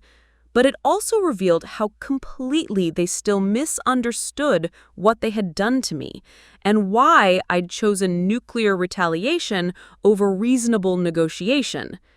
It wasn't $15,000, I said, my voice growing harder. It was the message that my needs don't matter, my boundaries don't exist, and my money is available for redistribution whenever family priorities require it. It was 28 years of being the daughter who makes sacrifices so Natalie can have what she wants. It was a lifetime of being told that accommodation is maturity and that demanding respect is selfishness. Mom looked up from her frantic note-taking, her eyes red with tears, and something that might have been genuine remorse. If we apologize, if we find a way to get the money back, if we promise to never make family financial decisions without consulting you again, would you consider helping us resolve this crisis? The offer was carefully worded to sound like accountability while actually being manipulation. They wanted me to accept their apology and use my access to reverse the damage without addressing the fundamental power dynamics that had made their betrayal possible in the first place. It wasn't $15,000, I said, my voice growing harder. It was the message that my needs don't matter, my boundaries don't exist, and my money is available for redistribution whenever family priorities require it. It was 28 years of being the daughter who makes sacrifices so Natalie can have what she wants. It was a lifetime of being told that accommodation is maturity and that demanding respect is selfishness. Dad ran his hands through his hair again, a gesture that had become increasingly frequent as the scope of his crisis became clear. Sweetheart, I understand you're angry. What we did was wrong, and we should have discussed the wedding fund situation with you before making any decisions. But the punishment has to fit the crime. We made a mistake about $15,000. You've potentially cost us our careers, our home, our retirement, our reputation, everything we've built over 30 years of work. Those are business matters, Mom said defensively. They're separate from the family situation. We're talking about resolving the immediate crisis you've created, not restructuring our entire professional lives. No, I said firmly. We're talking about consequences. For years, you've avoided consequences for professional misconduct, ethical violations, and financial manipulation because you've been careful to target people who couldn't fight back effectively. Your clients trusted you and couldn't easily verify your performance. Your family trusted you and didn't question your financial decisions. But now, you're dealing with someone who has the access, knowledge, and motivation to expose everything you've hidden.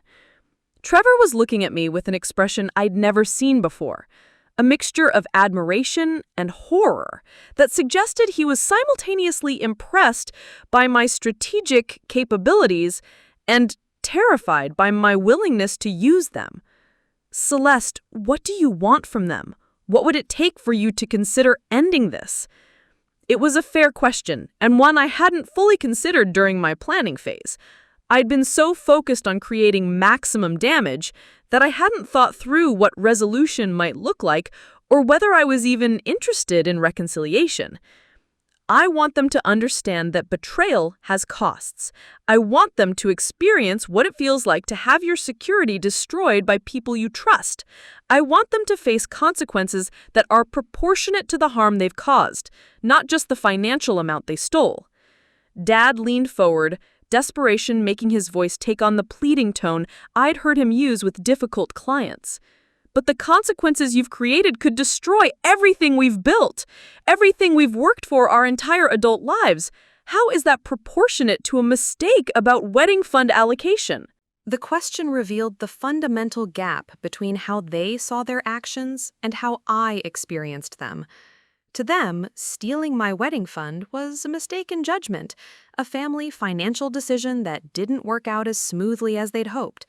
To me, it was confirmation that my needs would always be secondary to Natalie's wants, that my consent wasn't required for decisions about my own money, that my role in the family was to absorb unfair treatment without complaint. Proportionate, I said, standing up and walking to the window that overlooked their perfectly manicured front yard, would be experiencing the same level of powerlessness you imposed on me. You made decisions about my money without my consent, so I made decisions about your money without your consent. You disrupted my financial security for someone else's benefit, so I disrupted your financial security to demonstrate what that feels like. Mom was crying harder now, her professional composure completely shattered. But we can't reverse what we did. Natalie's house closed yesterday. The money is already spent, already committed to her mortgage. Even if we wanted to repay your wedding fund immediately, we don't have access to liquid assets because of the account freezes you've created. She was right, and that was the beauty of my timing. I'd waited until their theft was irreversible before activating my retaliation, ensuring that they couldn't simply return my money and pretend their betrayal had never happened. Then I guess you'll have to find other solutions, I said, the same way you expected me to find other solutions when you stole my wedding fund. Maybe you could take out loans, or liquidate investments, or ask family members for help, or accept that your financial crisis requires practical adjustments to your lifestyle expectations. I was throwing their own words back at them, the same language they'd used to justify stealing my money and disrupting my wedding plans. The irony wasn't lost on any of us. But as I watched my parents contemplating the destruction of everything they'd built over 3 decades of work, I felt something unexpected. Doubt about whether I'd chosen the right path for addressing their betrayal. Their plea about innocent people being affected wasn't entirely wrong, and their argument about proportionality had some merit, even if their understanding of the real harm they'd caused was still incomplete. The question was whether I was strong enough to maintain my position when they were offering apologies and begging for mercy, or whether their emotional manipulation would convince me to reverse course and accept a resolution that didn't address the fundamental power dynamics that had made their betrayal possible in the first place. Trevor was watching me carefully, clearly hoping I would show some sign of softening toward their appeals. My parents were waiting for any indication that their daughter might still be reachable through guilt, family loyalty, or appeals to my better nature. But I wasn't ready to end their suffering yet. They still didn't understand what they'd really done to me, and until they did, any resolution would be temporary accommodation rather than genuine change. The 73 phone calls were still coming, and they would continue until my parents learned what it actually cost to betray someone who had access to all their secrets. The moment that changed everything came not from anything my parents said or did, but from a phone call that interrupted our tense standoff in the living room. Trevor's phone rang at 8:47 p.m., and when he answered, his face immediately shifted from concern to alarm. "What? No, that can't be right," he said, walking toward the window for privacy. But in the silence of my parents' crisis-stricken house, we could all hear the frantic voice on the other end of the line. Trevor hung up and turned to face me with an expression I'd never seen before. Not just disappointment or horror, but genuine fear. "Celeste, that was my project manager at the engineering firm. Someone called our office today claiming to be investigating financial irregularities related to me. They asked about my salary, my access to company funds, my professional relationships. My boss wants to see me first thing Monday morning." The room went dead silent as the implications sank in. My retaliation hadn't just targeted my parents, it was now affecting Trevor, the man I was supposed to marry in 8 days, the man who'd had nothing to do with stealing my wedding fund. I started to say, but Trevor cut me off. The caller identified themselves as working with Amanda Richardson from the State Banking Commission. They said they were investigating financial crimes related to the Hartwell family and needed to verify information about anyone with close personal relationships to the subjects of their investigation. My blood turned to ice. Amanda Richardson was the financial crimes investigator I'd contacted to trigger the investigation into Dad's practices. But I'd never asked her to expand the investigation to include Trevor, and I certainly hadn't authorized her to contact his employer. Dad was staring at me with dawning realization. "You gave them Trevor's information," he said, his voice hollow with shock. "You're so determined to destroy this family that you're willing to sacrifice your own fiancé's career." "No," I said desperately, pulling out my phone to call Amanda. "I didn't tell her to investigate Trevor. This has to be some kind of mistake or procedural overreach." But even as I dialed her number, I could see the doubt in Trevor's eyes, the growing suspicion that maybe I was exactly the kind of person who would destroy innocent lives to achieve her revenge. Mom was crying again, but this time her tears seemed to be for Trevor rather than herself. Amanda answered on the third ring, her professional tone indicating she was still at the office despite the late hour. "Celeste, I was just going to call you. We've discovered some complications with the information you provided about your father's practices." "What kind of complications?" I asked, my voice tight with anxiety I couldn't hide. "Well, when we started investigating the client relationships you documented, we found some discrepancies that don't match the pattern of misconduct you described. Your father's performance records, while not stellar, aren't outside the normal range of variability for financial advisors in his market segment." The words hit me like a physical blow. Amanda was telling me that my accusations against Dad, the foundation of my entire retaliation strategy, might not be as solid as I'd believed.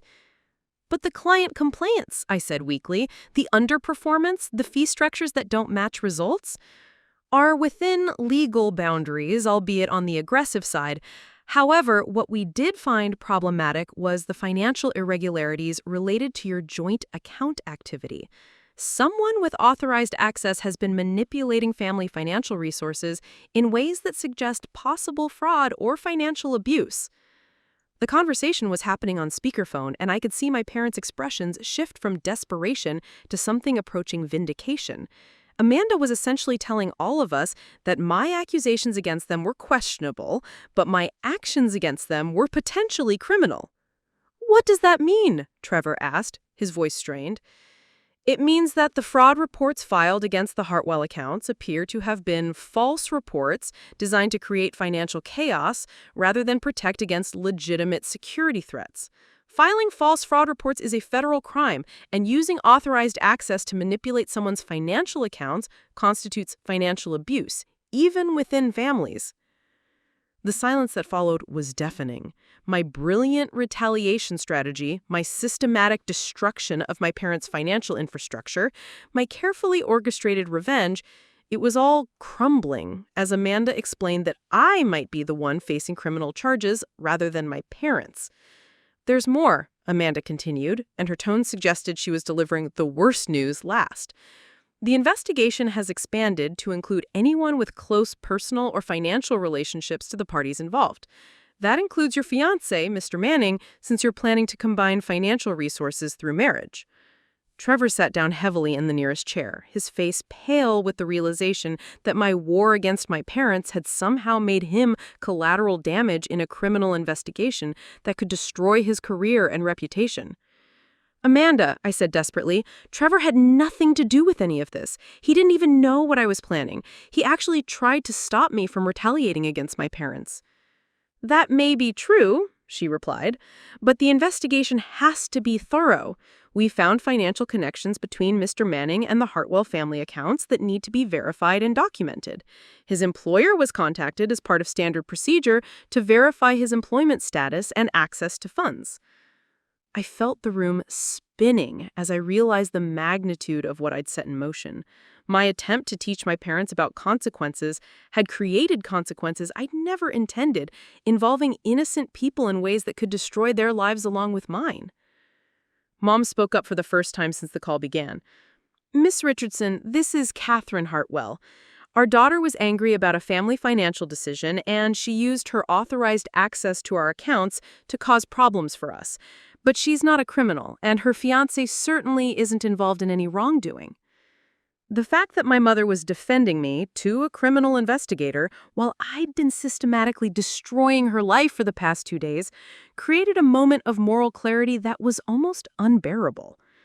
"Miss Hartwell, I appreciate your perspective, but the evidence suggests a pattern of financial manipulation that goes beyond a simple family disagreement. The coordination between the false fraud reports, the regulatory complaints, and the media contacts suggests a sophisticated campaign designed to cause maximum damage to your financial and professional standing."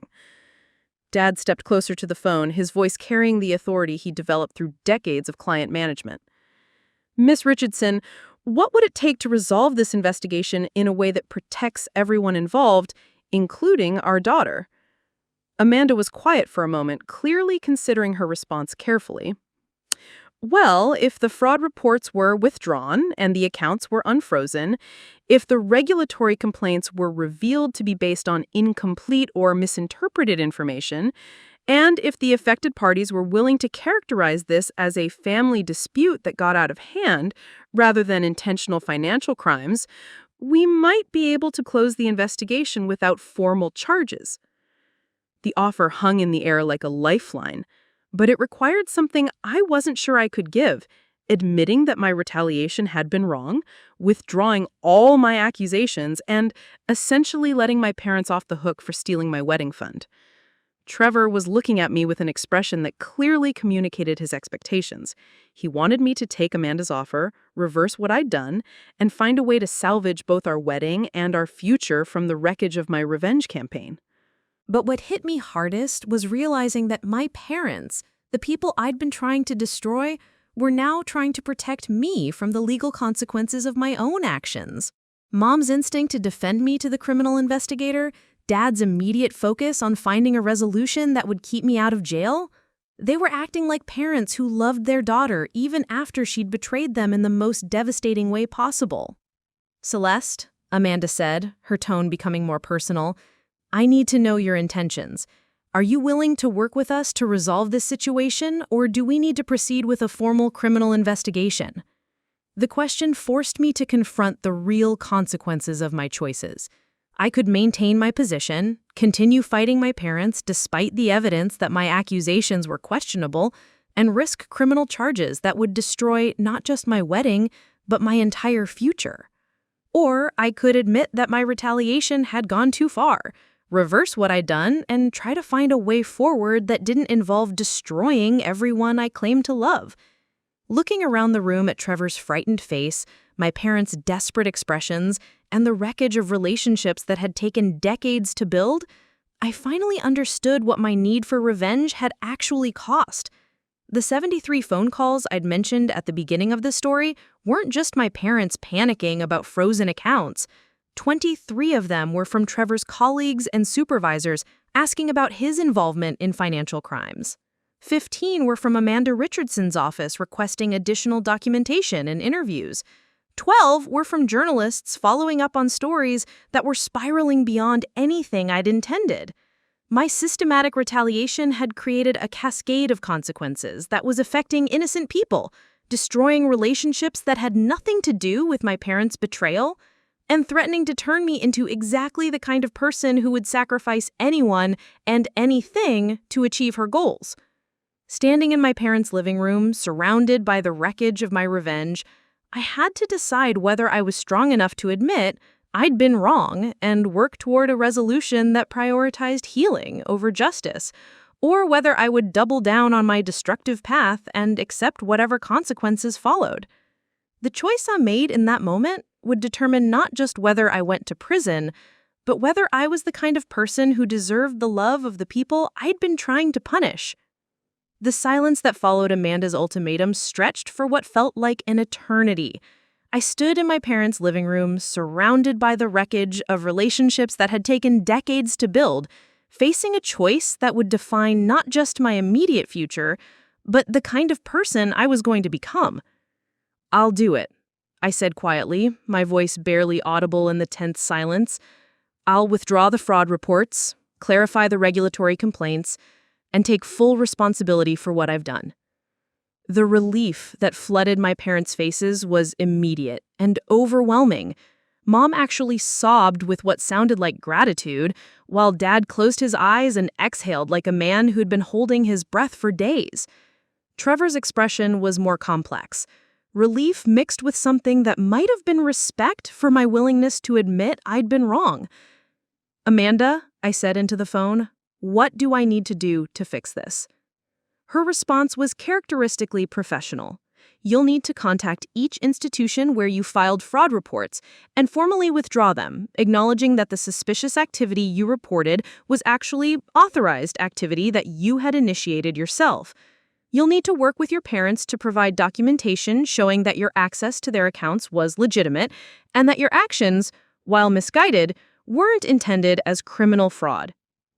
Over the next 3 hours, I systematically dismantled everything I'd built over the past 2 days. I called bank after bank explaining that the fraud reports had been filed in error, that I was an authorized user who had misunderstood some account activity, and that there were no actual security concerns that required investigation. Each call was humiliating in its own way, requiring me to admit that I'd filed false reports, wasted investigative resources, and caused unnecessary panic for my family. But with each account I unfroze, each alert I canceled, each security hold I lifted, I could see some of the tension leaving my parents' faces. The regulatory complaint was more complicated. I had to call Amanda back and explain that my accusations against Dad's practices were based on incomplete information and emotional reaction rather than objective evidence of misconduct. She was understanding, but firm, about the need for documentation showing that my claims had been exaggerated or misinterpreted. Marcus Webb, the investigative journalist, was the most difficult conversation. He'd already begun researching the story and conducting interviews with Dad's clients. Convincing him to halt publication required me to admit that my accusations were unreliable and that pursuing the story could constitute harassment of a family going through private difficulties. By midnight, the immediate crisis was largely resolved. My parents' accounts were unfrozen, the regulatory investigation was being closed without findings, and the media attention was being redirected away from our family. Trevor had stayed through the entire process, helping me make calls and draft explanations, but his demeanor remained distant and thoughtful. When the last account was restored, he asked if we could speak privately. We stepped out onto my parents' back deck, where we'd shared dozens of family barbecues and holiday celebrations over the past 2 years. The familiar setting made the conversation that followed even more surreal. "Celeste," he said carefully, "I need to understand what happened here. Not just the technical details of how you froze their accounts, but how you became someone who could orchestrate systematic destruction of people you love because you were angry about a financial decision." It was a fair question, and one I'd been avoiding asking myself. "I felt betrayed," I said, "not just about the money, but about what it represented. 28 years of being the daughter whose needs came second, whose sacrifices were expected, whose boundaries didn't matter." Trevor nodded slowly. "I understand the hurt. What I don't understand is how hurt turned into revenge that was designed to destroy their careers, their retirement security, their ability to maintain their home. That wasn't justice, Celeste. That was retaliation that went far beyond anything they did to you." His words stung because they were accurate. In my determination to make my parents understand what betrayal felt like, I'd become someone who was willing to inflict disproportionate suffering to make a point about proportional treatment. "Are you ending our engagement?" I asked, though I was afraid of the answer. Trevor was quiet for a long time, staring out at the yard where we'd talked about planting a garden after we were married. "I don't know," he said finally. "The woman I fell in love with was passionate about justice, but she was also compassionate and proportionate in her responses to conflict. The woman I saw over the past few days was calculating, ruthless, and willing to destroy innocent people to achieve her goals." He turned to face me directly. "I need to understand which version is the real you. Are you someone who made terrible choices because you were hurt? Or are you someone who revealed your true character when you felt wronged?" It was the most important question anyone had ever asked me, and I wasn't sure I knew the answer. The strategic planning, the systematic execution, the cold satisfaction I'd felt watching my parents suffer, those weren't foreign emotions that had emerged from nowhere. They were aspects of my character that I'd never had occasion to explore before. "I think," I said slowly, "I'm someone who learned to be accommodating because it was safer than acknowledging how much anger I was carrying. When that anger finally had a target and the tools to act on it, I went too far because I'd never learned how to set proportionate boundaries." He considered this for several minutes. "Can you learn? Can you become someone who addresses conflict directly instead of allowing resentment to build until it explodes into destructive retaliation?" "I want to. But I understand if you're not willing to marry someone while they're still figuring out who they want to be." We talked until sunrise, exploring questions about forgiveness, proportionality, conflict resolution, and whether people could truly change their fundamental approaches to relationships. By the time the sun came up, it surprised both of us. We postponed the wedding. Not canceled, but postponed until we could work through the relationship dynamics that had been revealed by this crisis. Trevor needed time to process whether he could trust me to handle future conflicts without destroying everything around us. I needed time to understand how accommodation and resentment had shaped my character and to develop healthier approaches to setting boundaries. My parents were surprisingly supportive of our decision. Over the following weeks, as we began family counseling sessions, it became clear that the wedding fund crisis had exposed dysfunctional patterns that went far beyond their favoritism toward Natalie. They'd been living beyond their means for years, maintaining a lifestyle through debt and financial manipulation that made them vulnerable to exactly the kind of retaliation I'd orchestrated. Their theft of my wedding fund hadn't been calculated cruelty. It had been desperate people making increasingly poor decisions to manage mounting financial pressure. The counseling sessions were brutal. I had to confront the reality that my accommodating behavior had enabled their financial dysfunction by making it easier for them to prioritize Natalie's needs without considering the cumulative impact on me. They had to confront the reality that their favoritism had created resentment that exploded into destructive retaliation when I finally reached my breaking point. Natalie participated in several sessions, initially defensive, but eventually acknowledging that she'd benefited from family dynamics that were unfair to me. The hardest conversation was when she offered to sell the house and return the money, an offer that I declined because the damage couldn't be undone by simply reversing the financial transaction. 6 months later, Trevor and I did get married. The ceremony was smaller, more intimate, funded through our own savings rather than family contributions. My parents attended, though our relationship remained complicated and required ongoing work to rebuild trust. The most significant change was in how I approached conflict. Instead of accommodating until I reached a breaking point, I learned to address problems directly when they were still manageable. Instead of seeking perfect justice through retaliation, I learned to pursue resolution through negotiation and boundary setting. My parents sold their house and downsized to an apartment, using the proceeds to repay debts and establish more sustainable finances.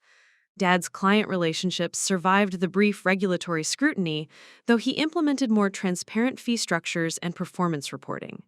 Mom's accounting firm weathered the crisis, but adopted more conservative tax strategies to avoid future ethical questions.